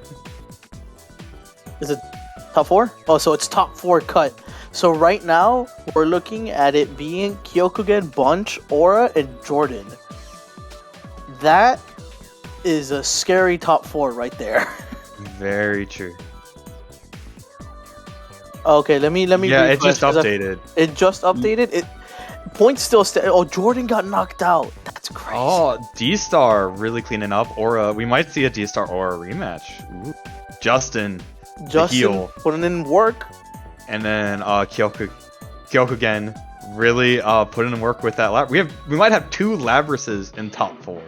Yeah, dude. Let's not count anybody out because just underneath them are some strong players. Yeah, let's see if we have any of the top 4 contenders fighting each other next round. D-Star and Kyokugen are fighting each other in this final round. Oh, that's fire. That's gonna be a fire ass match. Yeah, we probably want to catch that one. That one can really turn. And then the one right next to it, Aura Milpy. We get to see both Labris and Shabris. Yeah. No, it definitely very exciting to see. Because I think the next match on stream is gonna be Jiv v Necro.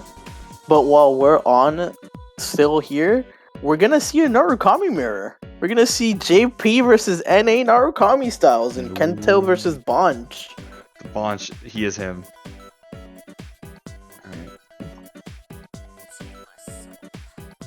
Dude, I'm just jamming to this song right now. I know, dude. I'm jamming real fast. I'm just like in my seat. I'm just like doing the little head bob as I'm reading this. Yeah. Grim? Do we want to take a quick break while we're getting the next part of the bracket set up, or we get the? Okay, good. Necro and Jin. Oh, Jiv. That's gonna be cool. I don't think we've seen Jiv, but Necro plays Kanji, if I remember.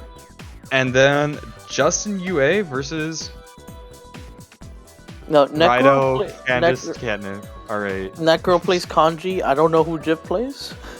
If it's a Kanji mirror, oh lord, bro. I legitimately don't know how to commentate a Kanji mirror. Hey, look, it's the 2 grapplers of the game. Well, 2 of the 3. Because technically Minazuki's a grappler. I don't think Minazuki is a grappler. I do agree on He's Adachi. got a command grab that's kind of good. Okay, dude, but having a command grab doesn't necessarily make you a grappler. But let's not, bro. Because like I could say, because like if we're using that logic, I could say Yoon from Third Strike 3 from Third Strike is a grappler because he has a command grab. Like. No, he's just a messed up character. There's a difference. I understand, but I don't think I don't. I mean, Makoto's a grappler technically. Not really, but yes. But let's not get into that because that's not Persona. We could talk about it some other time. Dude, it's like that one video that was like every character's rush down in Guilty Gear. Oh yeah, true.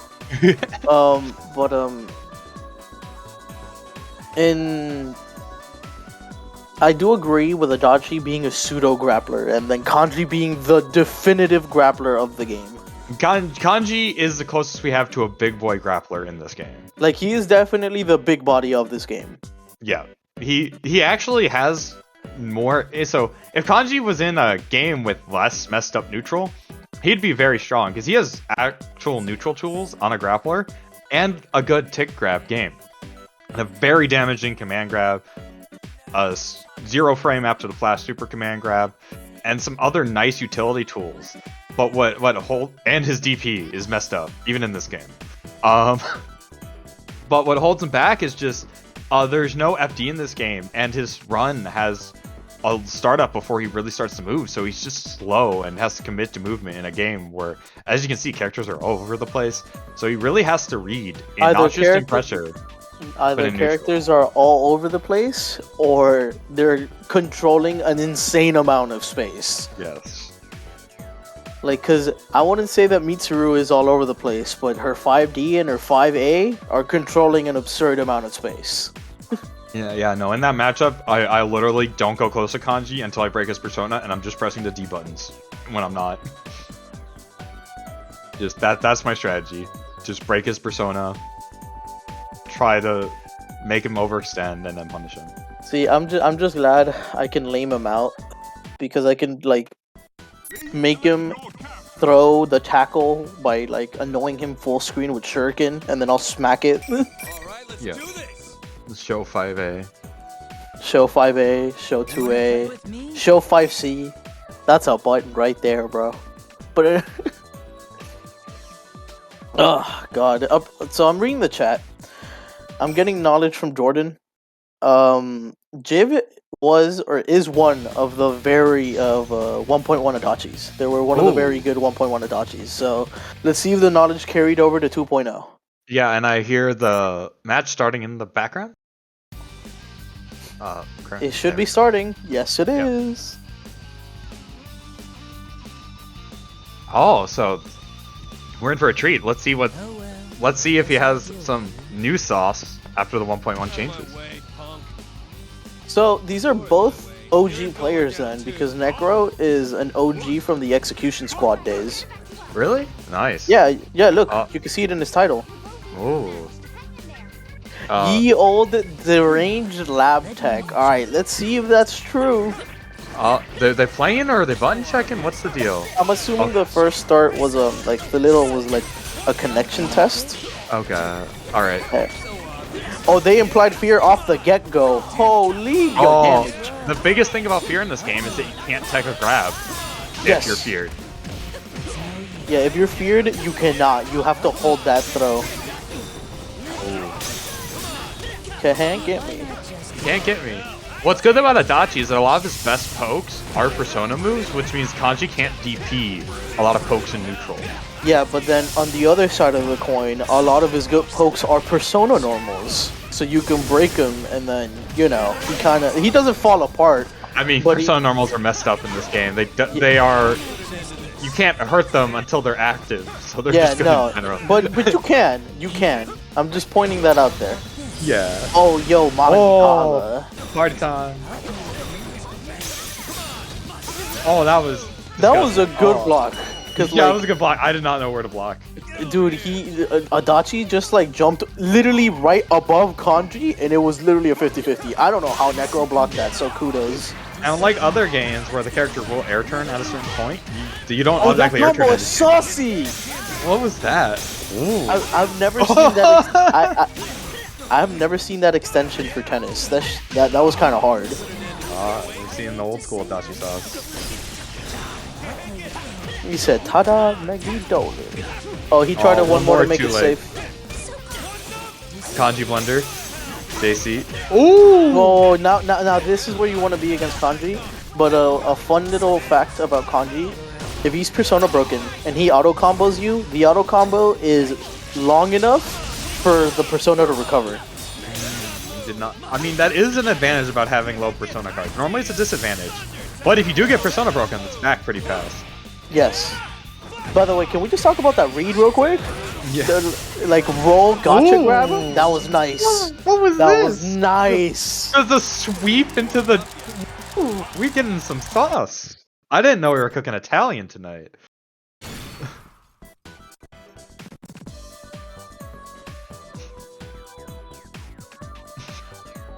This was That was a math. That was nuts, bro. I didn't. The sweep into the D follow up because the D grab was comboing. I mean the D anti-air command grab. That was cool.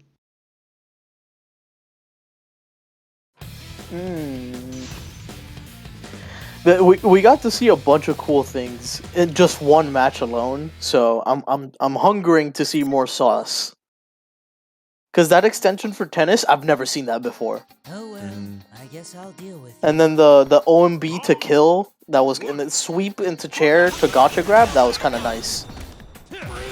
Oh, that's the RPS. Alright, press 5D? Yes, you are. We're running in there. Yes, sir. Although bursting right outside of Awakening. Now one more DP will put him in Awakening. I like the thing that Jiv did with hiding in the 5D as Kanji was going over. That way it makes it harder for Kanji to challenge him. But it doesn't got matter killed. because he was over and was able to challenge it either way. Necro saying get over here.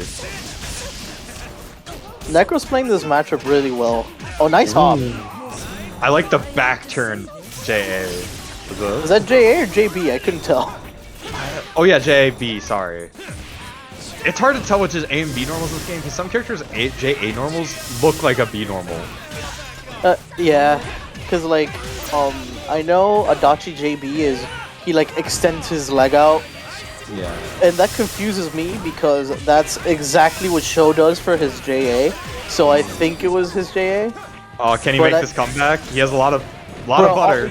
You know what? I was about to say, all we need is a mandala and we got the party started. A party starter. Alright, but no parties allowed. Necro taking it 2-0 over Jiv. Necro said you gotta go to bed. That curfew's done, son. Yeah. The old men taking each other out.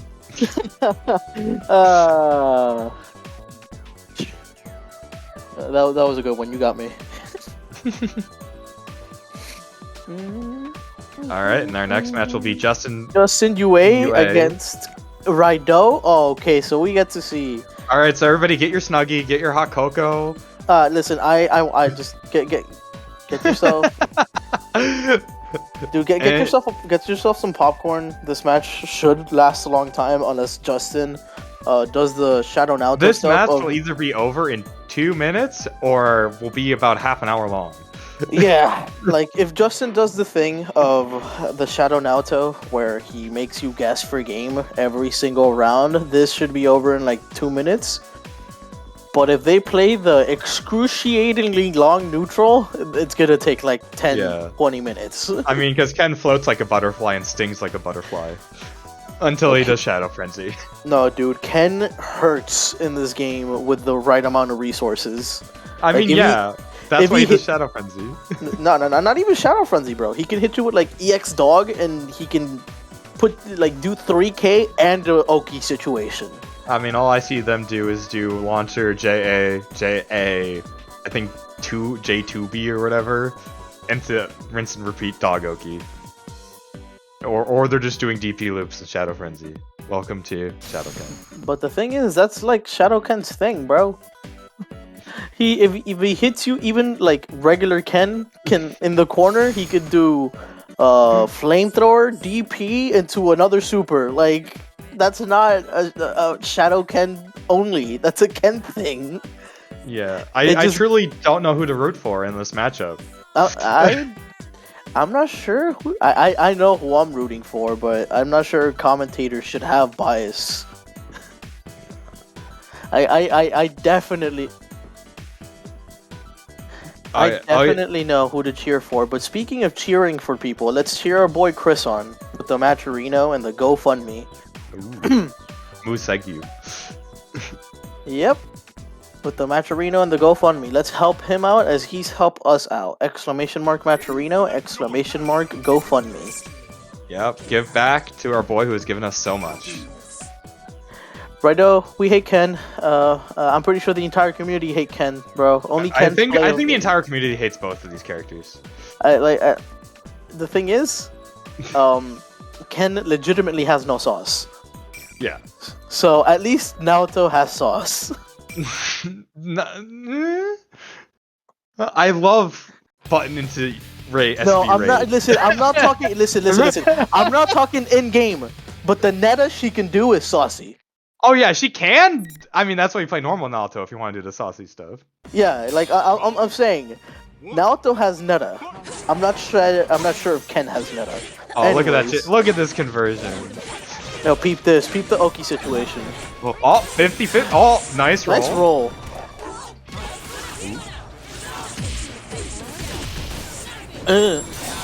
Oh, nice Hit the bait. dog.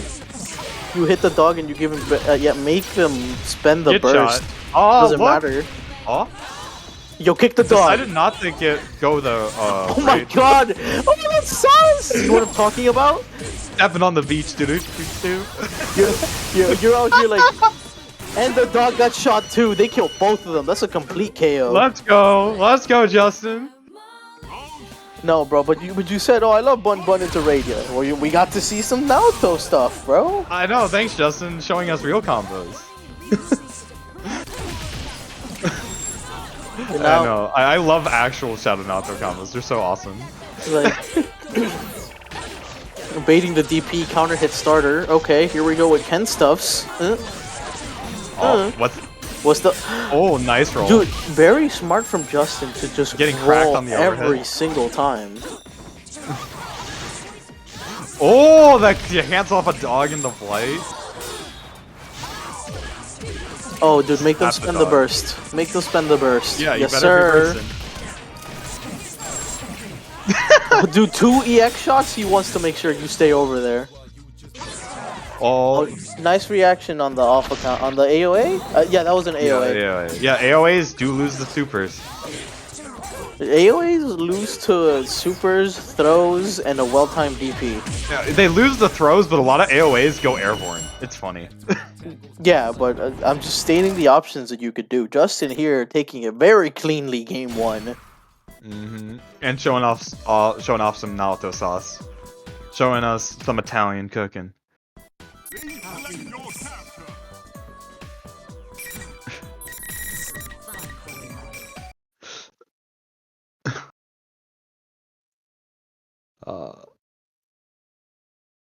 Now let's see how Raido or Candace Catnip can set the pace of the match, because once Ken sets the tempo, it's hard to get out of it.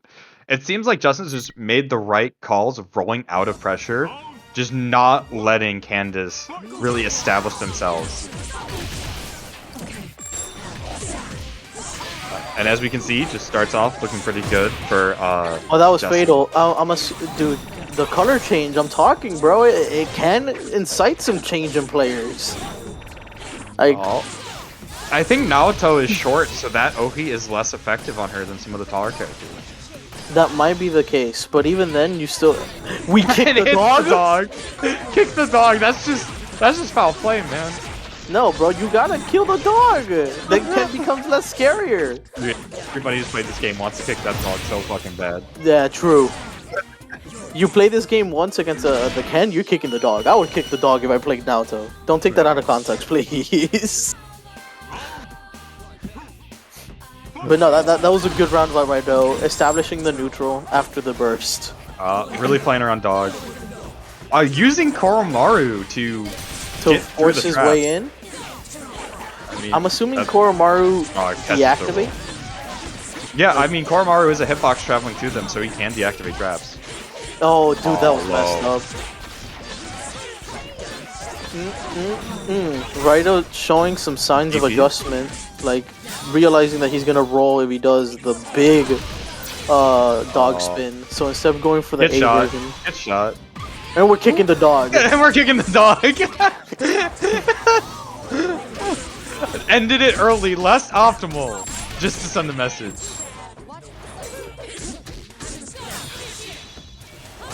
Oh, now we're you gonna get the gotta fuzzy. guess. No, good blocks. Good blocks. Good luck. What's funny though is that I think if they got the hit, they could have continued the combo even if it was too late for Hamma into a Shadow Frenzy and Hamma anyways. Yeah, pretty much. But that being in that Ooh, situation. counter hit. Oh no, you have to drop Drops it because of it. tech. Oh, Oh. you're dead. You're dead. Big funnies. he ran across the screen, ran back just to shoot them.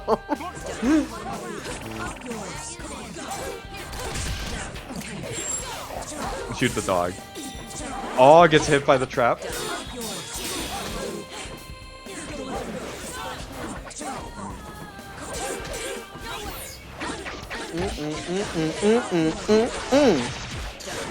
That confirm has a good beat, but it's uncanny.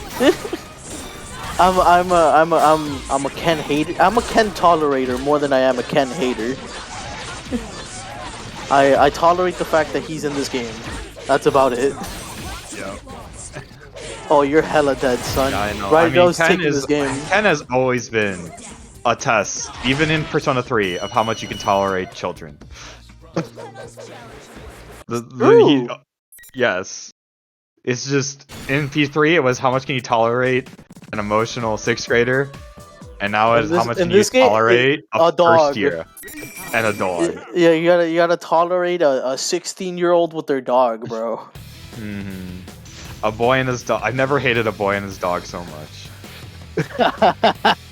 Nice. Yeah, what's new, Scooby-Doo? This ain't my Scooby-Doo. This is not Scooby-Doo, bro. Like, Dude, imagine a Shaggy Scooby tag team character. I would not play that game, bro. Missed opportunity by multiverse. I would not play that game because I'm already dealing with a faux Shaggy Scooby-Doo combo in Ken and Koromaru. Yep, we're alpha countering. We're trying to get our turns. Both of these players are trying to establish their presence. Because game 1 was all Justin. Game 2 was both of them, but Raido oppressed them a lot more. Oh, the Ken classic, the roll cross up Roll- the corner. The roll dog. Yeah, roll. Oh, My using. god. Wait, that has projectile armor. What, the dog? The dog. Yes! That dog is fucked up, bruh. I never knew that.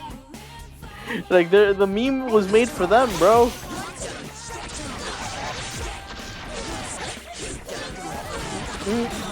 Oh my god, the spear. Nice roll. We're getting out of there. We're shooting the dog this time.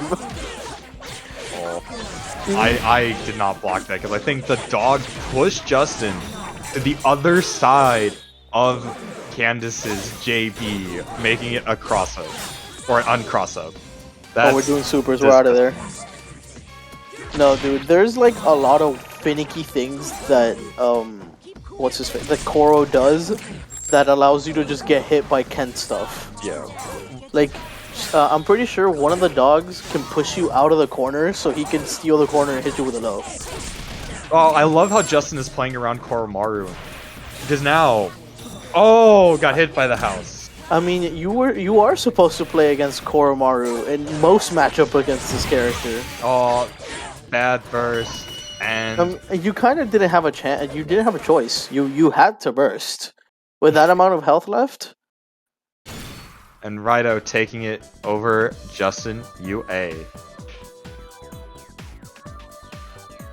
Alright.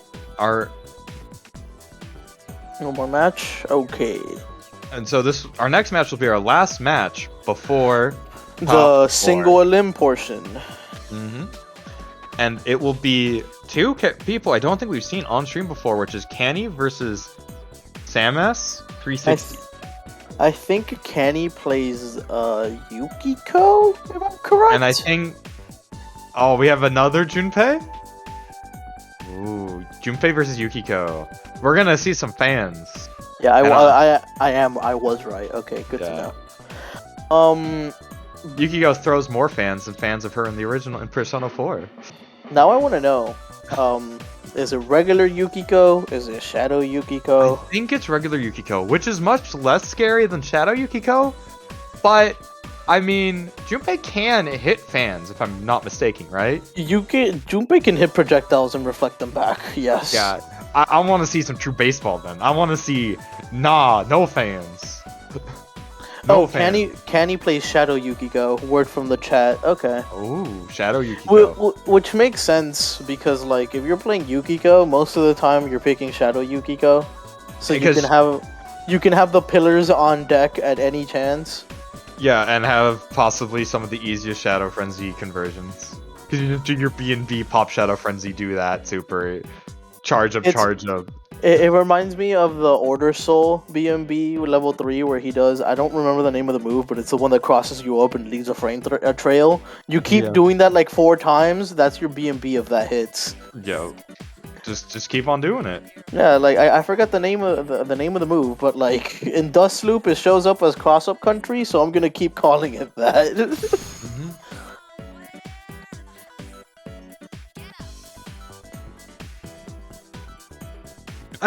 I see in chat that someone saying that Junpei can hit the fans, but doesn't matter much for the Yukiko combo.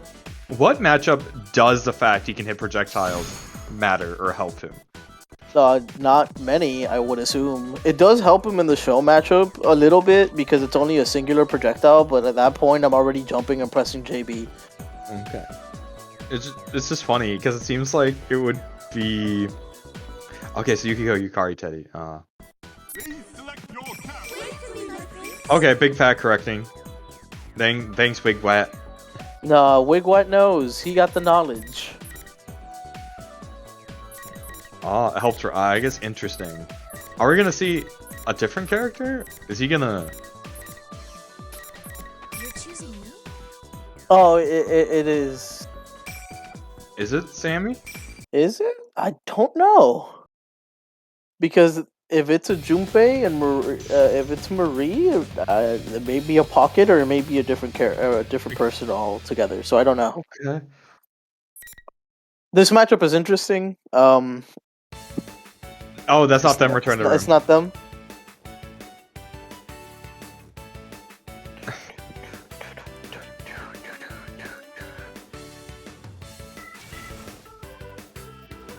Oh, no, Invader. they're trying to play the video game, bro.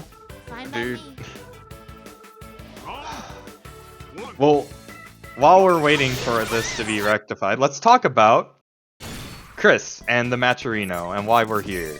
So again, Chris, during Frosty's weekend, his house caught on fire, and so we're having this event to help raise money to help him and his family out and get back on their feet after their house catching on fire.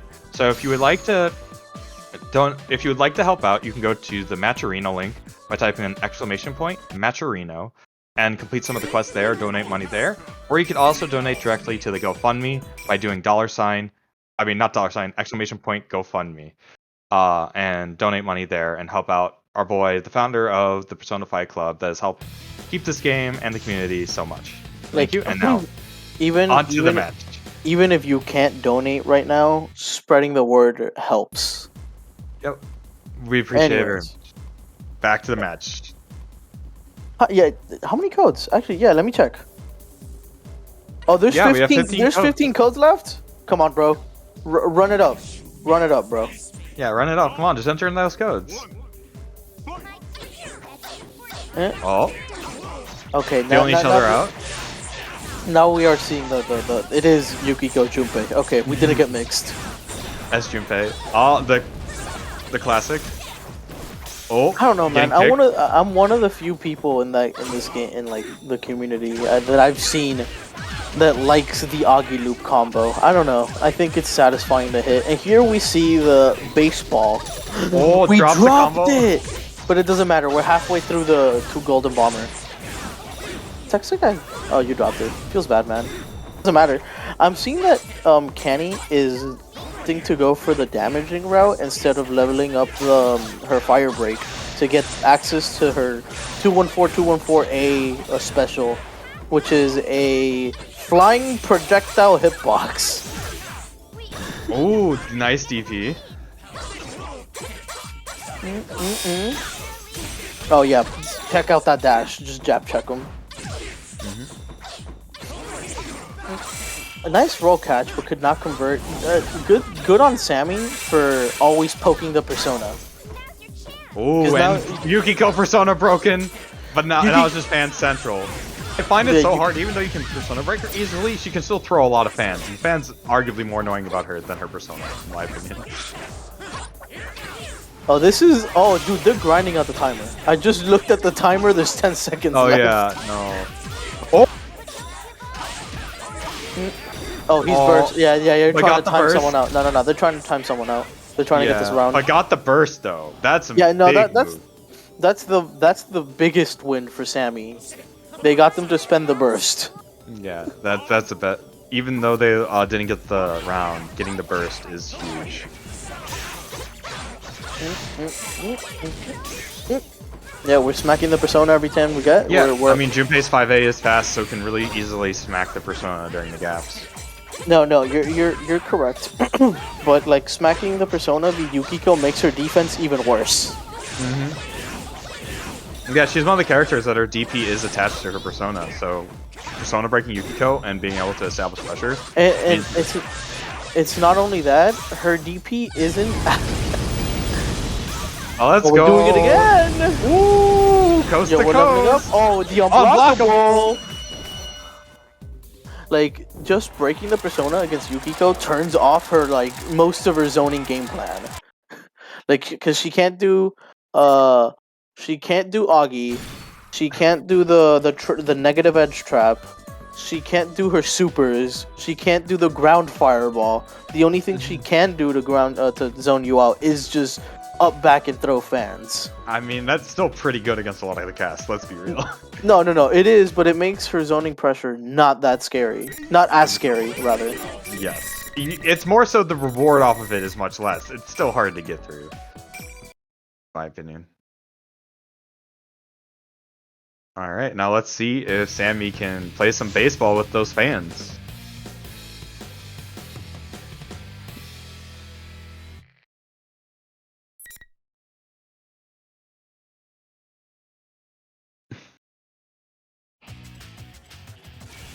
Alright.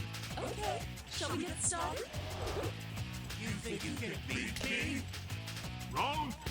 I want to know why he has that big bear thing on. That just makes me- I'm gonna assume it's an ego thing because he's a shadow, but I don't know. Yeah. Oh, dude, going through the bullet hell, and now we get to see it. Let's go. We're No good- drop? No, we're getting into Victor. We're getting into Golden Bomber this no, game. not in non-victory. The thing is, needs they didn't have enough meter to get into all Golden out. Bomber. No more bases. They didn't get enough meter to get into Golden Bomber, but already skipping a lot of the hard part. All unblockable. Oh, dude. Oh, you're hella dead. Ooh, interactive gameplay. Like Fan skipping, time. like what I was gonna Oh, say. AOA. The Maker Burst, yes sir. Oh, is it Junpei time? Oh. I mean, it would be a big win if Sammy can get. Golden Bomber? Yeah, I agree. Yeah. Oh, I think we might be seeing it actually. Yep. Hey, he might win And the victory round crown- too. And takes the round. We're in there. Oh! Jump up air throw. That was nasty. Good read. This all of a sudden went from looking very bad for Sammy to looking really good for him.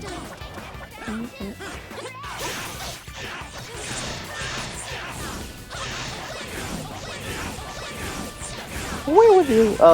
Dude, I have the voices in Japanese. I forgot that's what she says. Yeah, no. Fuck. Turn around JA from that is so disgusting. Shout out to having air turn in this game, bro.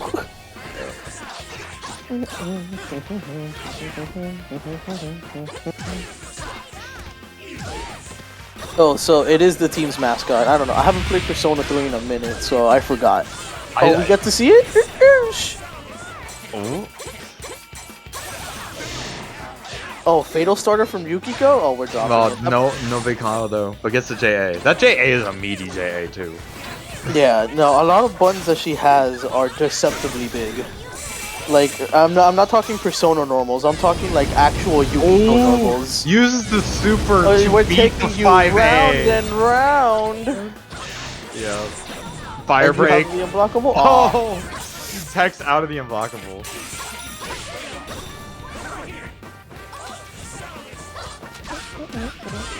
Oh.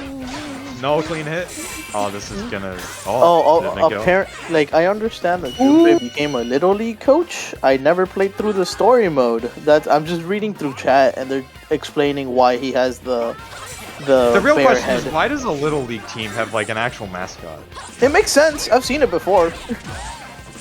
No, it's no, a school like, mascot. Little League versus a middle school team. Sorry. But that air grab was hype. Now into Aggie loops. Oh like no. I've seen it before. And I think this is gonna be the unblockable setup. Yep. You have to had waste the that burst. Oh, rolls right into the fan 5A. You know what's kind of messed up about the regaining HP in Golden Bomber? There are some characters that literally cannot out DPS the healing. Oh yeah, for some combos it's actually really annoying, like for Mitsuru combos, because they are so long and how they work. He's gaining a fair amount of health per combo. Oh no.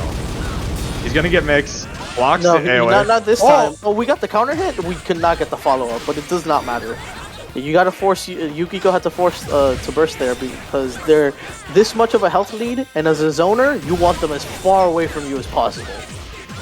Because if not, stuff like this is happening. Oh.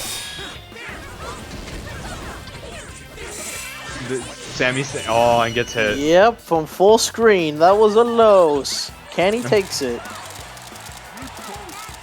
As I was saying, bro, you just can't. Some characters can't out DPS it. It's hard.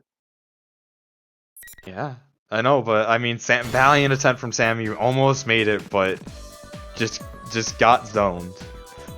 Yukiko said no touchy, and maybe she should have the special called no touching, because her entire game plan revolves around you not touching her. Yeah. Well, that was our last match before top 4. So if we look into top 4. Yeah, we're waiting on one more game to figure out what the top 4 is. Oh yeah, and although it looks like both of them are lower in bracket, right? But it's still it can still affect what happens standing wise. I want to say maybe it's insignificant. But I don't think it will affect our top 4. But top 4, at least currently, is before this last match, is Aura, Kyokugen, D-Star, and Jordan. Oh, dude, that match for Justin was dumb important because it dragged him out of top 4 with the Raido. Yeah, wow. Because I'm looking at the standings because, like, before I refreshed, Justin was 4th place and Jordan was 5th. So Jordan won his match, boosting him up to 4th. Justin could not close out the set, dragging him out of top 4. But that's not to take away from how he performed in the matches that we saw. Not at all. Very true. But Aura seems to be cleaning up. I like how our 1 and 2 right now are both Labras. The strongest Labrases in their respective region are holding it down today. Alright. Well, I think we're going to do a small break before top 4.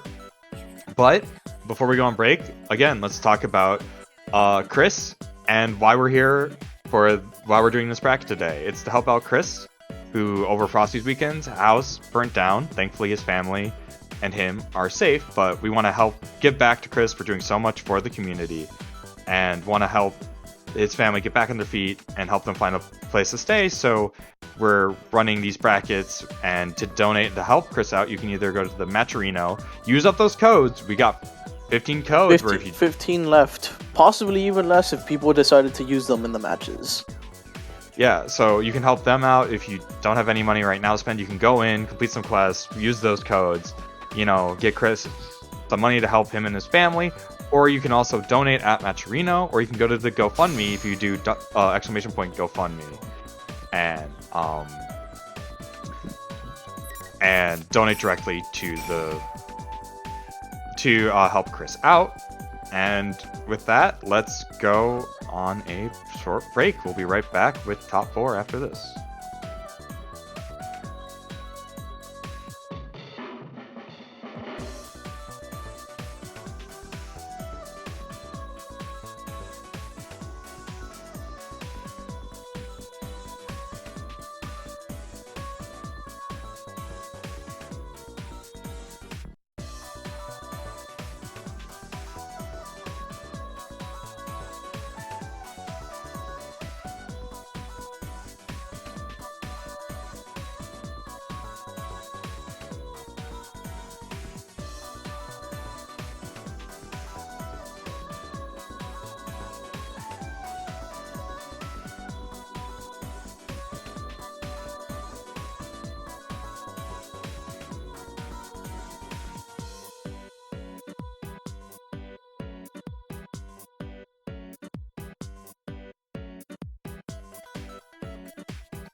What's up? What's up, guys? We're back for top 4 of the Chris charity bracket. Remember, if anyone's new here, just tuning in for the top 4, we're having this Swiss bracket to help our boy Chris out. Chris is the founder of the Persona Fight Club, and the Persona Fight Club is behind all of these events you see going on. And without Chris and his efforts, a lot of these fun events that we have wouldn't be possible. And why we're having this charity for Chris is that over Frosty's weekend, his house burned down. Thankfully, him and his family made it out, but we thought we'd give back to Chris for helping us so much, and helping out this community so much. So we are holding these brackets, which you can then donate to the Matcherino. Use those codes. In the Matcherino, I think there's 15 left. If you don't have any money, so you can donate there. There isn't any. There is 12 left. There's 12 codes left. Yeah, I used 2 over the break. All right, so there's 12 codes left that you can use, or you can donate directly to the Matcherino, or if you do !GoFundMe, you can donate to the GoFundMe to, again, help our boy Chris out, who is such a pillar of the community. And then, without further ado, let's talk about this match we have, which should be a treat, which is Aura versus Joden. Lox, what are your thoughts on this matchup? The same thoughts I have against any Adachi, just especially more as Elaborate try to snowball, keep them just outside of the awakening range so you can kill them on the next hit with them not being able to reach the ski mask. With Adachi having a strong presence with buttons such as 5C, JC, hell, even sometimes the 2D can demand a lot of presence, even if he trades a Persona card, because he can shoot you with B-gun and get like a small conversion from it. So I just hope that there is a little bit of clean neutral played, even though I'm asking for a bit too much, because clean neutral and Persona. I mean, there's so much going on in the neutral, it's hard for it to be clean. I mean, my favorite description of this game is one character Marvel, because your Persona asks as an assist.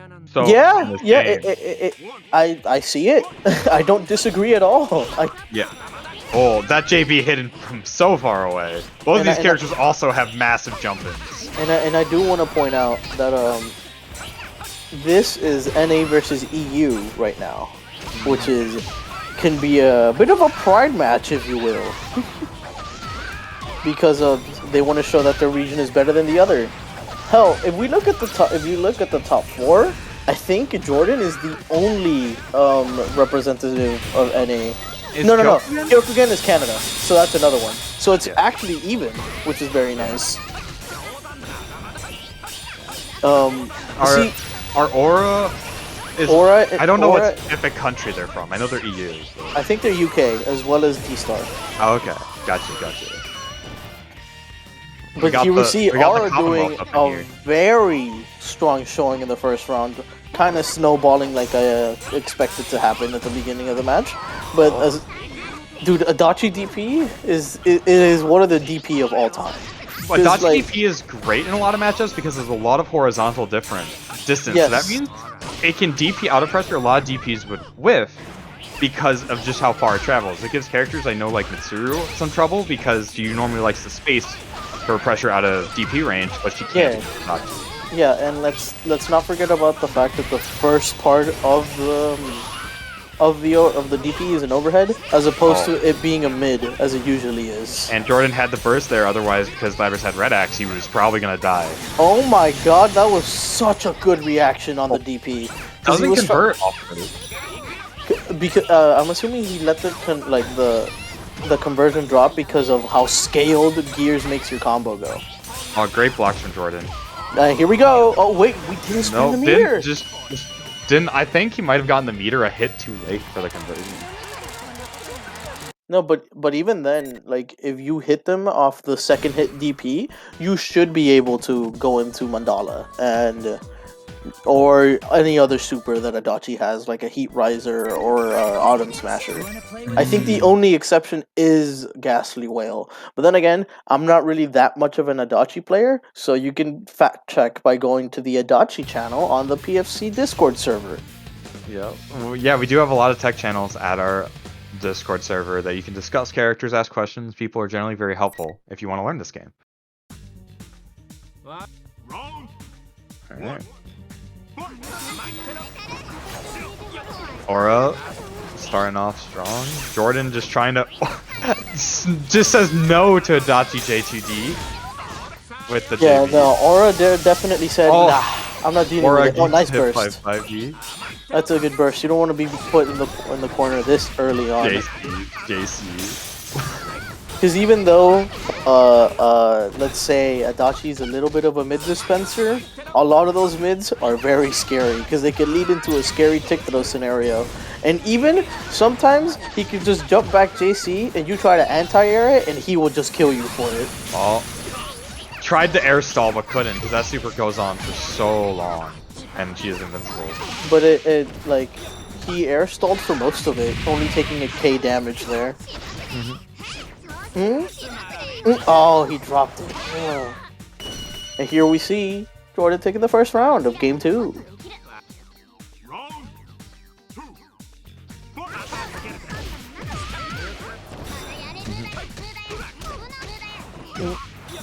Dude. Oh, nice 2B. I did not block that. I'm gonna be 100% real. I got popped open. Oh, bad DP from Jordan showing off one of the weaknesses of Adachi DP is that it doesn't have much vertical range. Yeah, like you can make it whiff. Like for example, for my character, I could just do 236C, which is fast flash step, into B Rising Rekka, which is 214B, and it will always whiff every time. And good showing on Aura on capitalizing on the counter hit. But now And- like Grey Axe, they'll Yeah, have to they- rebuild they- the back. They spent all that meter to get here to the 3rd round. Let's see if it was Catches worth the it. tech forward. Oh, that blue axe. I Th- think at that's this smart. level, doesn't Labrys technically do reduced damage? Well, it's at green now, so it's no longer reduced damage. I think no. At gray it's the weakest. Blue is a little bit stronger. Green is standard. Yellow is above standard. Red, you fucking die. No, I gotcha.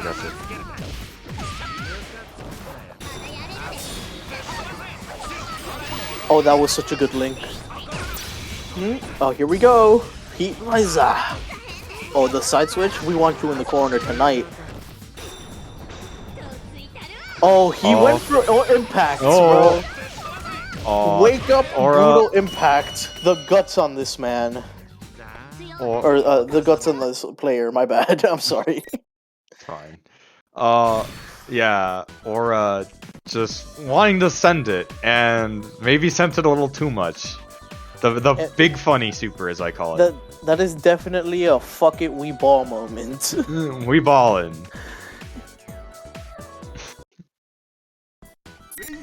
Yeah, maybe a misinput, or maybe just wanted the ball.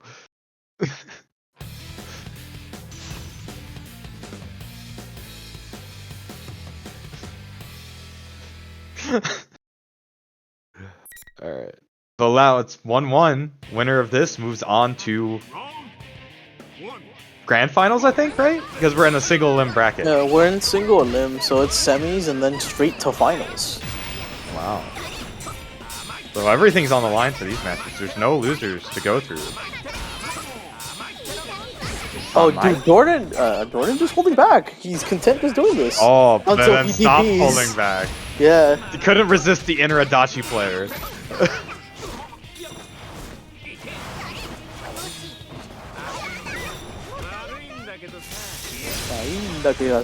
Heat Riser. Oh, we're doing the dash forward into 5C because that's only doable. Nice safe jump. That specific combo is only doable with B Heat Riser. Very true. Alright, what's the...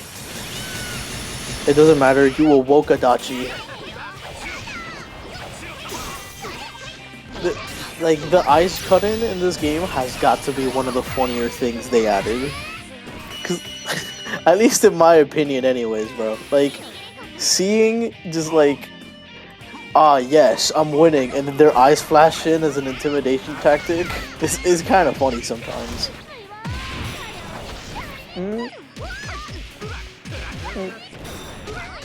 Going in. Heat Riser. Heat Riser. Oh, we're doing damage today, son. Adachi does that. Blocking. We blocked it until we decided to get our persona perfect. Last round. Both of these players want to move on to the final. I love that song. Sayonara. Sayonara. I also like his English line read up. Goodbye. Bye. Dude, both of these like this character in general, in English and in Japanese, got a lot of love. This is gonna be That's guess hella the game, damage. Yeah, it might be. But the Awakening Super.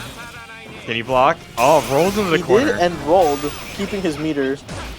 The gold burst was understandable. Jordan playing really well, getting 2 persona perfects. Yeah, so knocking out Aura out of the tournament. Yeah, because DPs. Oh, they play for bronze. Okay. Wait, do we play out? What? So Okay. their Aura, it has at least guaranteed 4th because now they go into a 3rd place match. Oh, okay, gotcha. So Aura is in, let's say, the loser finals of this tournament because there's only going to be winners and 3rd place. Gotcha. And now we're gonna see Kyokugen versus D-Star, which is another Labris. We get to see the Robot Girl matchup once more. Gotta love our robot girls. Remember, you can go to the Matcherino, use up those codes, or if you want to donate directly, you can do exclamation point GoFundMe and donate directly to the GoFundMe to help Chris, the founder of Persona Fight Club, and help him out, help his family get back on their feet after their house burned down. All right, now back onto this match. So Lox, we saw this match, same character matchup, but different player playing the Labras. The thing is, as they stated, and we got the background lore on both of the people. We got to see the character matchup, yes, but it was more of a player matchup than it was a character matchup, since they've played for 10 years at this point, according to Affinity in chat. So now I presume we're going to be seeing more of a character matchup than a homie matchup, if you will. Yes, very true. So I'm very curious how this will go out, because Kyokugen, like Aura and Kyokugen, are probably the two strongest Labrases I know of. Yes. And D-Star has a lot of knowledge against this character, as shown in their match. Yeah, playing against the best EU Labras. Let's see how that fares. Playing against the best, I want to say the best NA Labras right now. Yeah. Like, just because the stuff Kyokugen can do, it makes the character look high tier, at least in my opinion. Very true. Going in. Oh. Okay, that was maybe trying to bait out an option, which was very successful, as we can see. I mean, well, the thing about Aegis is that she is the only character who can backdash on Wake Up. On Wake Up, yep. Because normally in this game you can't backdash except until like 4 frames after Wake Up, I think. But Aegis in Orgia mode can just backdash as a Wake Up option, like, and that's probably what they were trying to catch with that baby. Aegis is the only character in the game who can do the traditional anime Wake Up of backdashing. Because in this game, it's not that much of an option, because you have startup frames before you get your invuln frames. Yeah, or on Wake Up specifically. Yeah, on Wake Up specifically. In neutral, it is invuln like a normal anime backdash.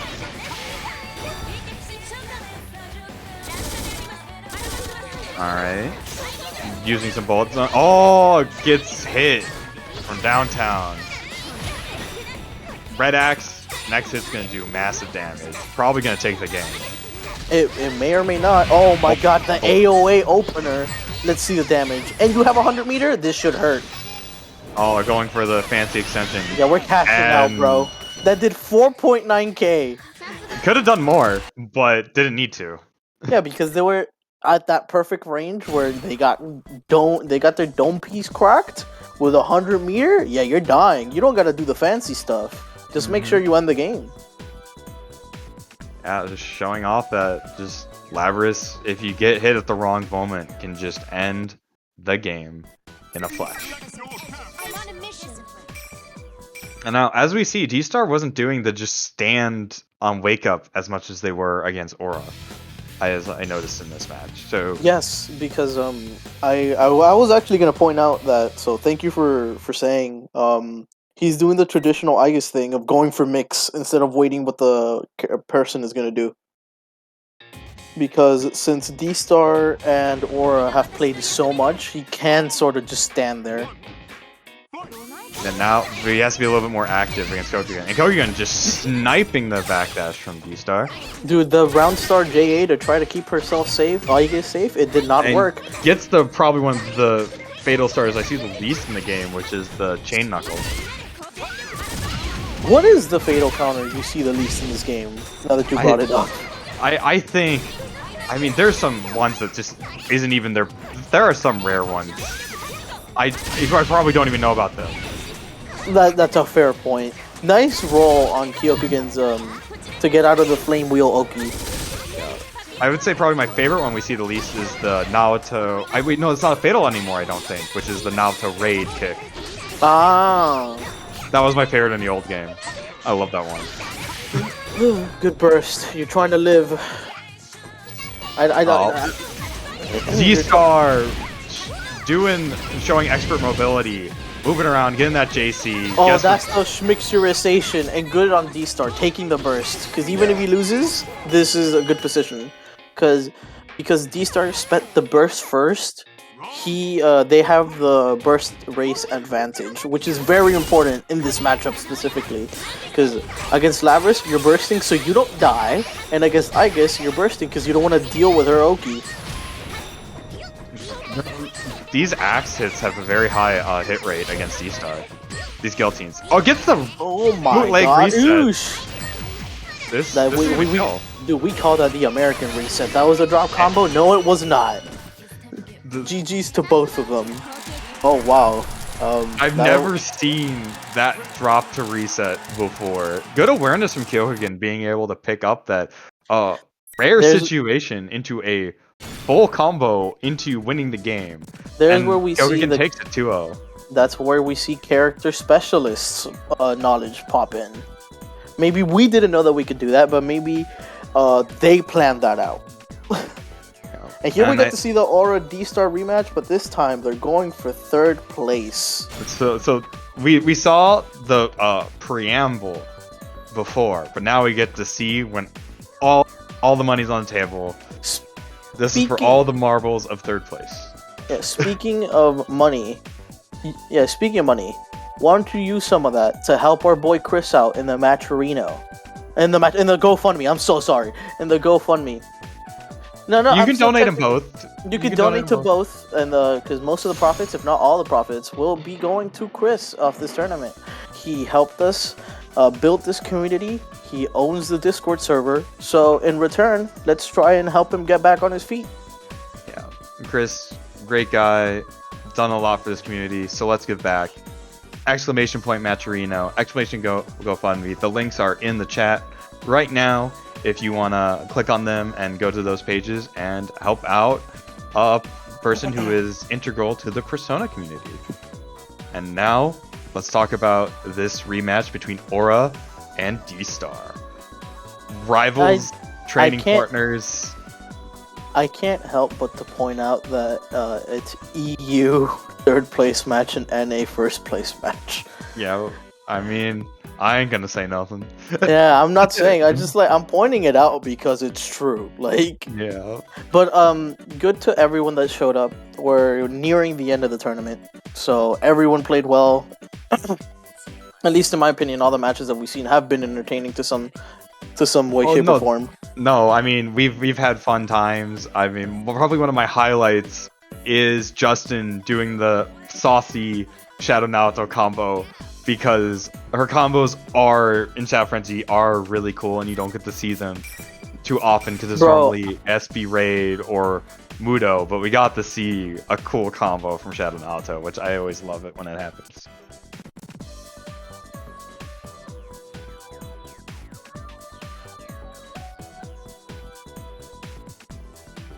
Okay. Okay, so we're switching matches to Jordan and Kyogen. Yep, we are. So this one's actually for all the marbles. No, this one's actually for all the marbles. And you know what the crazy part is? I think Jordan is starting to feel a little bit more confident because his match to get to finals was against the best EU Labris, and now he's got to fight the best NA Labris. So he's getting a lot of experience on the matchup, or he didn't have to rewire his brain, which is one of the hardest things in bracket. I mean, I don't know how often Jordan fights Kyogen, but I mean, he definitely is warmed up on the matchup, and will have to, and Fez, I think, and he definitely has probably fought Kyogen today already, right? So Yes, yeah. If I look at the bracket, like the old Swiss bracket instead of the single elimination portion, let me go to TO chat really quickly so I can answer that question.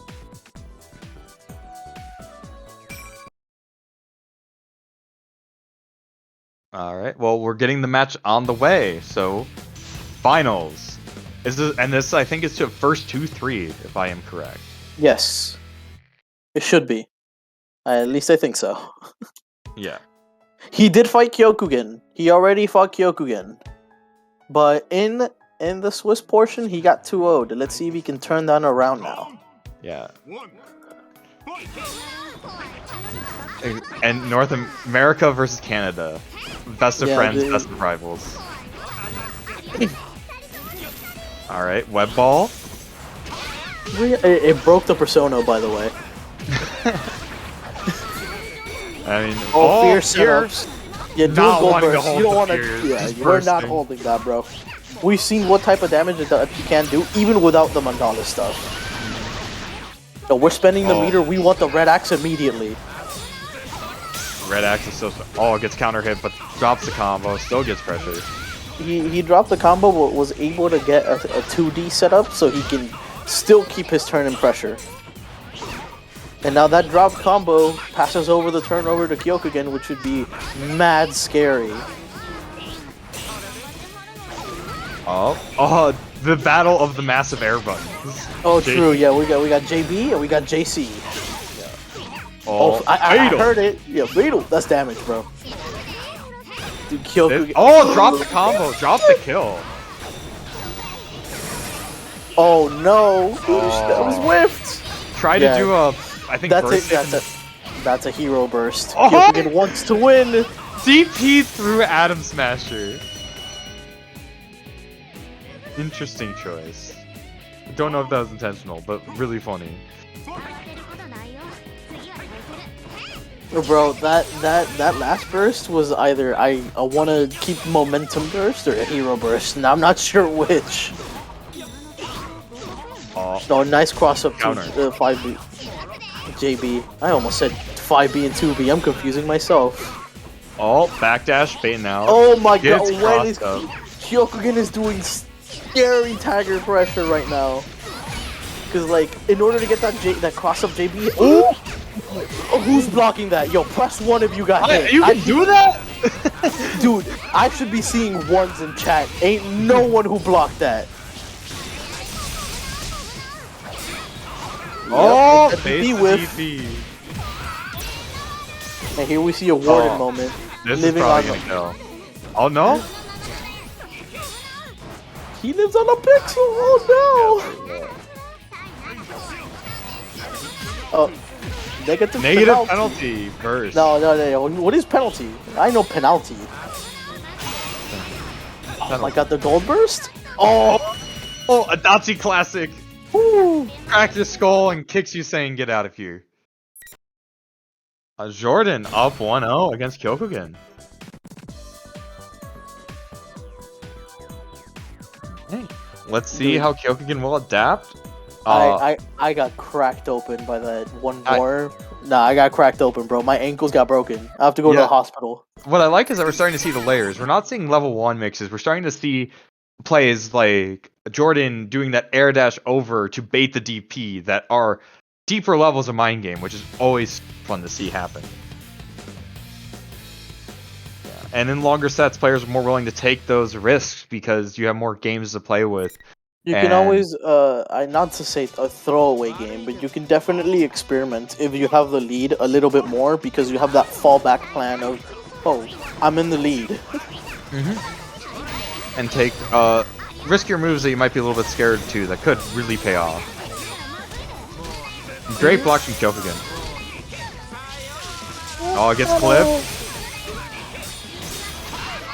Oh, DP's the DP, the classic tech. Or I think it was AOA actually. Yeah. Heat Riser. Sayonara. Oh, Jordan's cooking. We have some Italian tonight.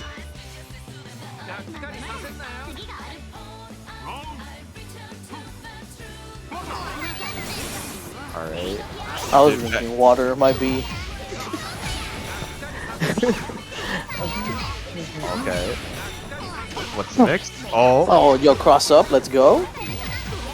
Oh, dude, this is looking like a snowball Labrys This round. is looking like a classic Persona match. One round goes to one player in a basic perfect. The next round goes to the other. Yep, this is a Persona match, ladies and gentlemen. Nah, you can get snowballed, but like that's definitely a Labrys moment. Well, and an Adachi moment. Adachi can snowball earlier too. No, dude, no. Adachi, the Adachi moment is when you're beating him, and then in Awakening he does something, mandalas, and then you lose. True. Sayonara. oh, dude, you're stuck there. Take this overhead and Heat Riser. He He went. Oh, for the a setup. OTG. The OTG was. Oh, you're gonna no crazy. tech my D Persona move? I'm gonna OTG you. That was crazy. Good awareness from Jordan though. Yeah, no, he saw him on the floor, take this DP, and he used DP too to like move himself closer to Awakening. Because Adachi, a tech that Adachis like to do is that they like to end their combo. That was so sick. Great cancel. And we're gonna get a Gatsu Mandala. No, we're getting another double Heat Heat Riser. Riser. I don't know why, but it worked out. It worked out in the end. And Jordan up 2-0 against Kyokugen.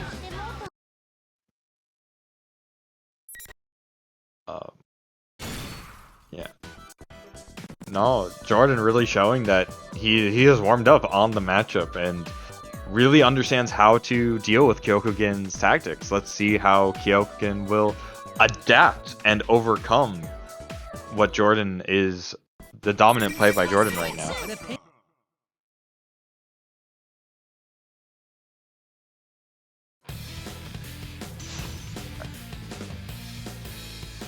Jordan has been really on point this last match of reacting to the armor on DP. Jordan is looking very hungry to take this entire. Oh my god, the Junes theme. Let's go, every day is great. Why do we have this in grand finals, bro? Why is this a track in the game? Every game gotta have their own birthday train, okay?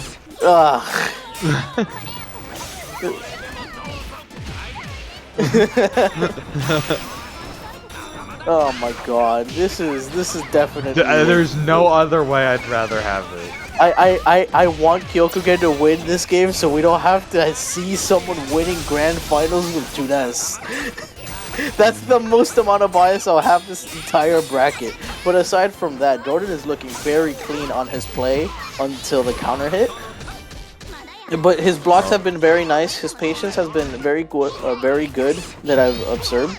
I just see that every time he sees a gap, he tries to DP. I understand why, but baiting that first, I don't think I've ever seen a counter hit combo off of that move.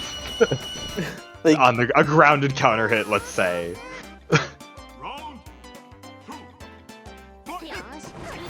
Yeah, Labrys JC is a very interesting neutral control option. I've gotten hit by it several times when I play against Elaborus. It hurts, bro. It definitely does hurt. Yeah, And then we most get moves in this game are we hit starter. first bait this time, but we dropped the fatal. It doesn't matter. Oh, you're still getting the fatal conversion. Fatal This is party damage. time. Oh my god. That was Guess 3K game. off with 8 moves! Not guess for game, guess for the round, bro. There's Well, still another now- round to be played. Oh yeah. I guess you're right. Guess for round, but There's another Got it round to be perfect. played. No, the Jordan, no-tech ended up killing Kyokugen. Jordan is definitely looking to keep up this momentum going into the next round. He's in a very good spot keeping his burst. Oh, my god, Kyokugen is why not are you not teching! Please hold the button. Please I know hold it's the scary to button. tech Adachi in the corner because he has that unblockable setup, but he also gets combos. Korazimo Oh, Heat Toda. Riser! Bro, not the gray axe. Oh no! Ooh, Kyokugen. roll just- Oh, he rolled Ooh. back into the corner. That's alpha. Alright, let's see if Kyokugen can get something started Wait. from here. I didn't know Roll could high profile that move. What? I mean, top. No, Oh, I'm pretty the- sure Kyokugen did a low first, so Jordan woke up with it and he was too slow on the punish. But let's see what Kyokugen cooks up this game. Kyokugen? Looks like Kyokugen's trying to play a little bit safer. Oh, nice blocks. Oh no, that's game. That's That- game. Jordan The- taking it 3-0. 3-0 over Kyokugen, finishing it off with the Adachi Classic, the DP overhead. Well played by Jordan, well played by Kyokugen. Congrats to both. Great matches tonight. Jordan takes it 3-0. My one little annoying thing. Why did it have to be Junes theme? Why Because could- Junes theme gives power. Why couldn't it be? I don't know. I'd rather take Muscle Blues over Junes, bro. Nah, every day is great. I mean, you don't like Nanako? She's okay. Like, if you don't her like soul- Junes like- themes, that means you don't like Nanako. no, that's not how That's it works, not bro. okay. No. No, You that's don't- how you- it works. That's not how it works, bro. Listen, her social link is one of the cutest things I've seen in a video game. The song is not that good for a fighting game. Nah, I just think you hating. You hating on Nanako. I can't believe you, Locks. How could you do this? This Jordan guy was godlike. Yeah, no, again, congrats to Jordan. Congrats to Kyokugen for getting second. Congrats to Jordan for taking first. Great play from both. Jordan now- going through the Labras gauntlet to take it. But now, it's time for the And now, rematch. before we get to this rematch, let's talk about the Chris charity for one of the last times because it's this and then the tournament's over. So let's try and run up that GoFundMe and Matcherino for our boy Chris. Mhm. Exclamation mark GoFundMe, exclamation mark Matcherino. Yeah, Chris done a lot for the community, so let's help him out in his time of need. Where we can really help him get back on his feet after his house burning down. Again, done a lot of the community's PFC Discord owner, helps with events, helps keep this community running, popping out these events, and so let's help him out. Alright. Without further ado, to the rematch for third place. D-Star versus Aura, the UK special.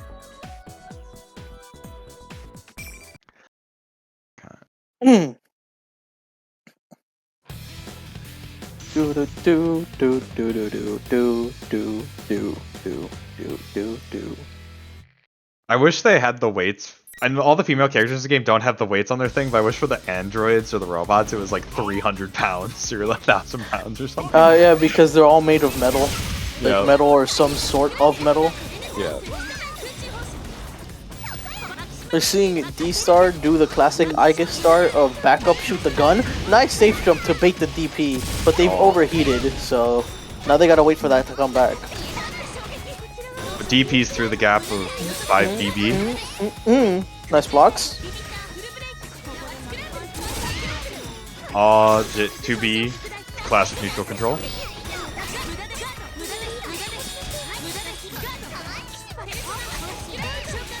Oh my god, instant overhead. This is, oh my god, they're playing each other. They're playing like it's a regular training session. I can't.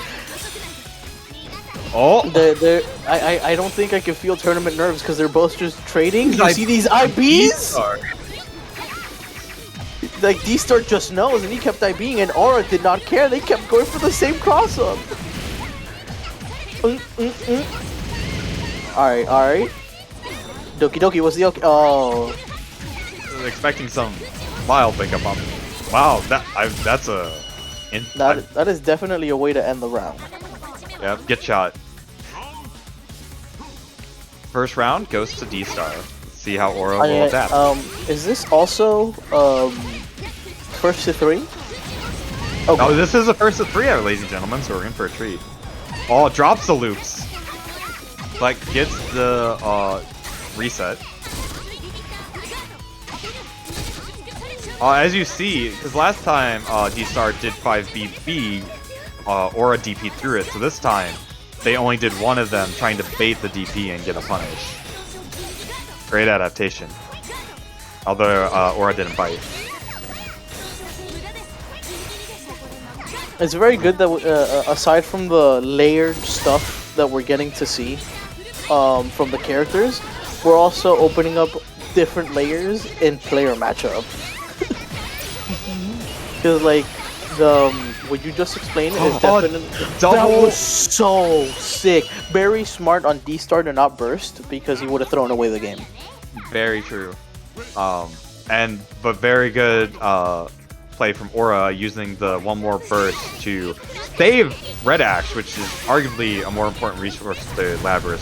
That burst in such a situation. Because keeping that Red Axe on the table boosts her damage, boosts her overall threat level so much. And the double more allowed her to get the kill and keeping Red Axe. Now down to yellow though.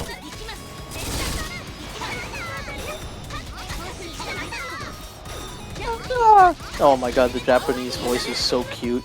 Uh, I know why people like the English voice because it's Bostonian, which was I don't know how they came up for that decision, but you I'm know. not complaining. I get taking the round. That's game 1. Game 1 to D-Star.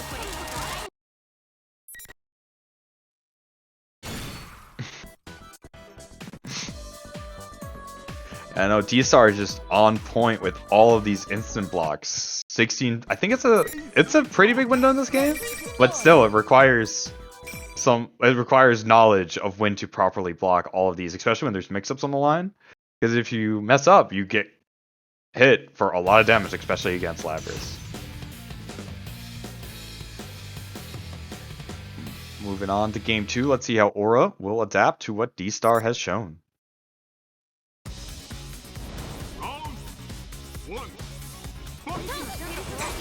Oh, JB, 5A. Okay. Oh, And AOA, the classic. Was that 2A into AOA? We got to Yeah. see the DAC attack? Let's go! That's a true net play special. No, bro, like 2A AOA, no, that's the DAC attack. It doesn't matter if you do it Yosuke or any other character, as long as you do it, bro. Oh, baits the guard cancel. We bait This the dark. pressure is suffocating from Aura right now. Oh, opens up low. One more cancel off of the overhead. No, this is definitely a Labrys round. They got the Red Axe and they snowballed. Yeah, just barely not a perfect, but really dominant round for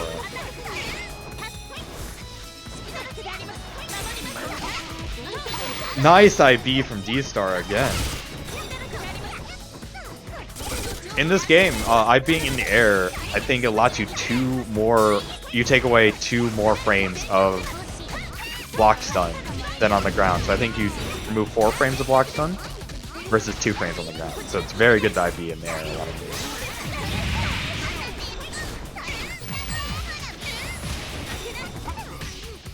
Ooh, fuzzy grab to beat the mix-up.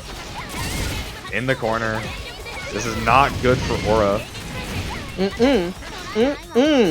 And that's gonna kill. Aegis can do a lot of damage off of her confirms.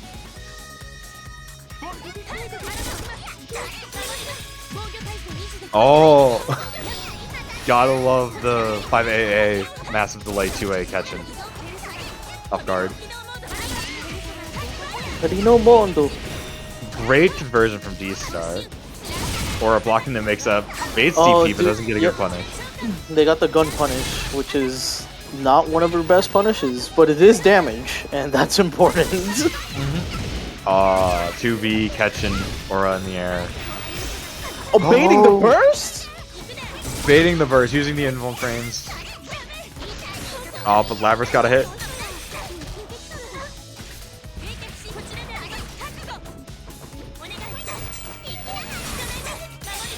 Oh, triggering Athena off of the big hitbox of JV. Drops the combo. Oh! Aura baiting the burst back. This should kill. Doesn't even get to the Red Axe super. He didn't need to. You didn't need to. You saw how they MC'd the guillotine after a hit? Yeah. Yep, so Aura definitely made some adaptations. Going into match 3. Leave it to me. Oh. These players, again, know each other's habits so well. You can see that, you can tell just by D-Star's instant blocks that he knows the timings, what to go for, what to look for, and when Aura likes to pull out certain tactics. So there's just a lot of micro adjustments happening in each player's head for how they know the other one likes to play. I just like that we're getting better music selection these last. Yeah, I'm still gonna do it. If you have the stream open, could you just make sure to select Junes theme? I'm gonna rag on. I'm gonna continue to rag on Junes theme, bro. No, The yeah, theme is a meme. Yeah, guys. So next game, could you guys select Junes theme, please? Just for me. And before they actually do it, but here that was a good cross up on D-Star. I almost said Aura on D-Star's part. Yeah, a true perfect. Dude, I got mixed by the hair colors, so I was like about to say Aura won that round. Yeah, which android girl in teal and black will win? Definitely won in teal and black. Yes. Oh, beautiful roll through 2B. That is the general answer, and it is counter hit recovery. Oh, you charge that 5B? Dude, there is a specific setup that I've had done on me, where if you do EX Spear, like the little jail, you can hold to make your 5B unblockable. So if you respect it too much, you're getting smacked. Yo. No, I mean, that is the part of Labrys that isn't used too often, where if you do hold her B moves, her rounded B moves, they become unblockable. It usually takes a long time, but if you're sleeping... If you're sleeping, or if you make them hold like a bunch of shit, like let's say a gears, for example, you don't have the meter to guard cancel roll or alpha counter, you may just end up eating that. Good job to D-Star taking it while we were explaining a setup. Yeah, because like if Labrys has gears and enough meter to one more cancel, she can just hold her 5B and likely unblockable you if you don't have the meter to roll out. Which, you know, it could be a checkmate situation. You don't see it too often, but could be a checkmate situation. There are a lot of checkmate situations in this game, but I would venture to say if Labrys puts you in one, you should be dying. Very true. It's if she has 150 meter and you're blocking gears, it's not going to be a good time. Cause like she can like do wake up gears, OMC charge B. Yeah, charge B, and if she has Red Axe, combo into Red Axe. Big fun. Now mix up time. No mix up, but block string is blocking the AOA. First time I think we've seen a block. Or as AOA block. No, I'm pretty sure there's literally a handful of times that you could see the AOA being blocked in this tournament. Let this be known that AOA is viable even at a high level in this game. Everything is viable. It doesn't matter at any level. Like you could be playing at top level and do the layer 1 stuff, and people will get opened up by it because layer 1 is the same as layer 10. Like, it gets to a point where you've mind gamed yourself so much where the most basic stuff works. Yep. Oh, block got opened up low. Was guessing overhead.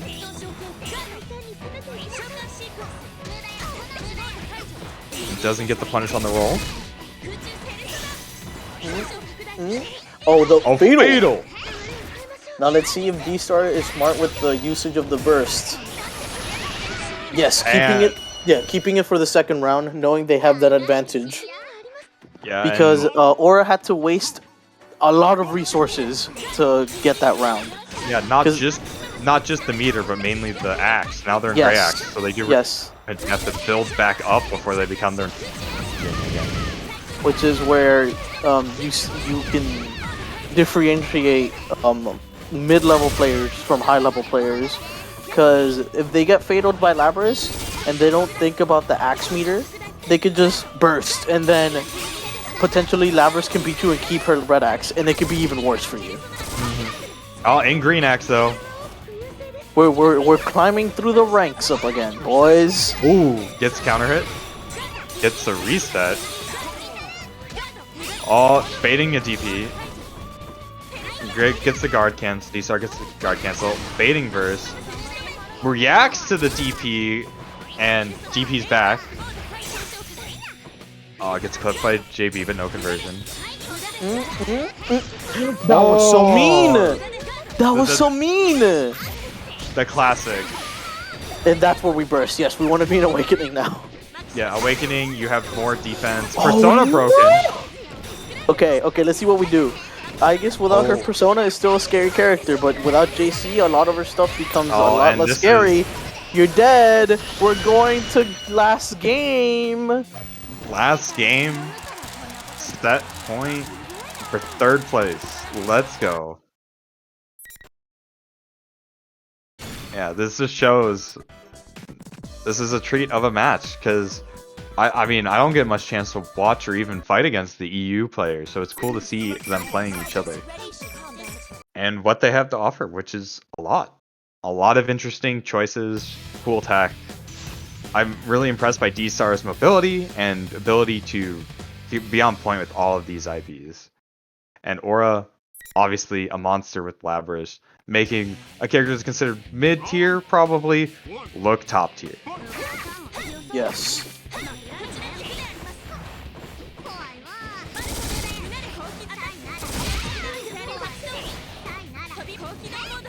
Oh, flying around. This is definitely. Oh, dude! I was so prepared to pop off over like a good conversion into a possible reset, because I saw the counter and I was like, yo, that's damage and probably a rank up from Labrys. Oh.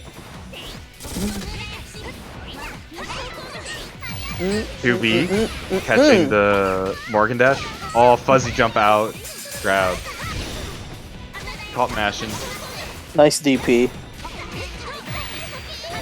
Oh, we're bursting? Okay. We're trying to keep that momentum. I see you, I see you. Battle everyone's souls playing. Fitting. See, now this is a good grand finals track. This is a good final tournament, like final game track. That's Still a fucking for Junes, bro. Oh no, Junes is the true final boss. Capitalism is everyone's final boss. Not to get political, but that OMC into opening you up was kind of nice. Yeah. Nice. Oh. Oh, nice bait. Forcing Bait the DP early, and now D-Star's on tournament round.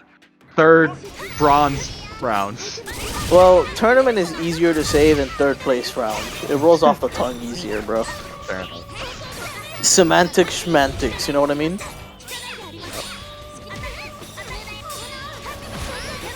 Oh! That's next level answer. Yes. I'll try to get the smooth up, the pull up to grab. Oh my god, that pickup is nice. Oh. Doesn't get meaty enough to catch the roll. Dude, if that was almost a nasty combo. Yeah, I was about to say. I like the innovation though, and now you got trapped into the Thanos bubble. Oh, we're low checking into high check? Okay, true. Now we're yellow axe. Gets hit in the Chrome Dome. Oh, just dashes in high-low.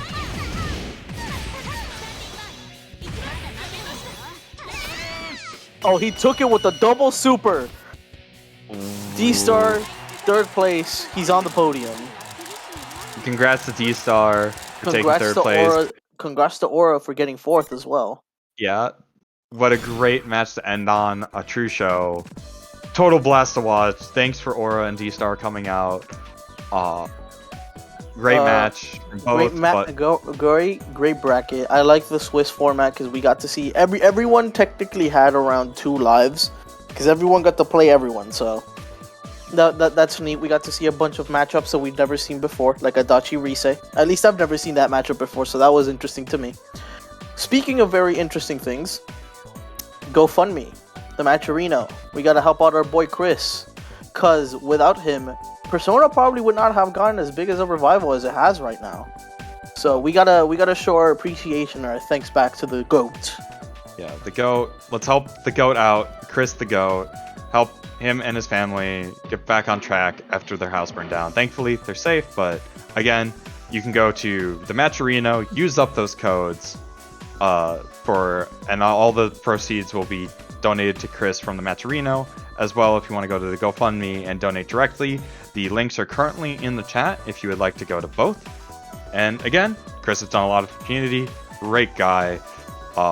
And I think tomorrow we'll be having another Swiss bracket on PC. Yes. Yeah, because this was PS4, and then we gotta show our PC players some love. Even though the PC port is kind of shaky. I mean, it's kind of shaky. I ain't complaining. I'm not complaining. We're playing the game. There's a bunch of people who would never be playing the game if it wasn't for the port coming out. So yeah. We gotta, yes, hashtag fix P4U2. We gotta move that, make some waves, but we can't complain that much. We have the right to complain, but that's not. Yeah, no, I mean, we still got rollback. It works, and again, we'll be having a tournament tomorrow for the PC players. You know, come on, show up, help support your boy Chris.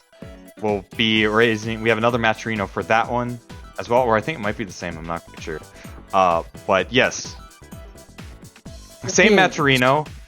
So again, donate to this Matcherino. But we will be back tomorrow with our PC Swiss charity bracket to help out our boy Chris.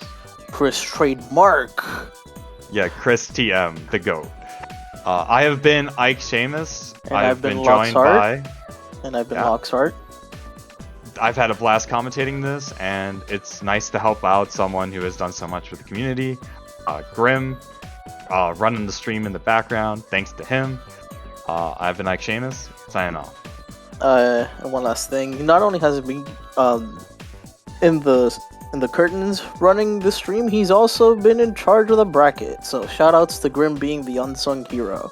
Yeah. With that being said, shoutouts to Chris. Let's help our boy out.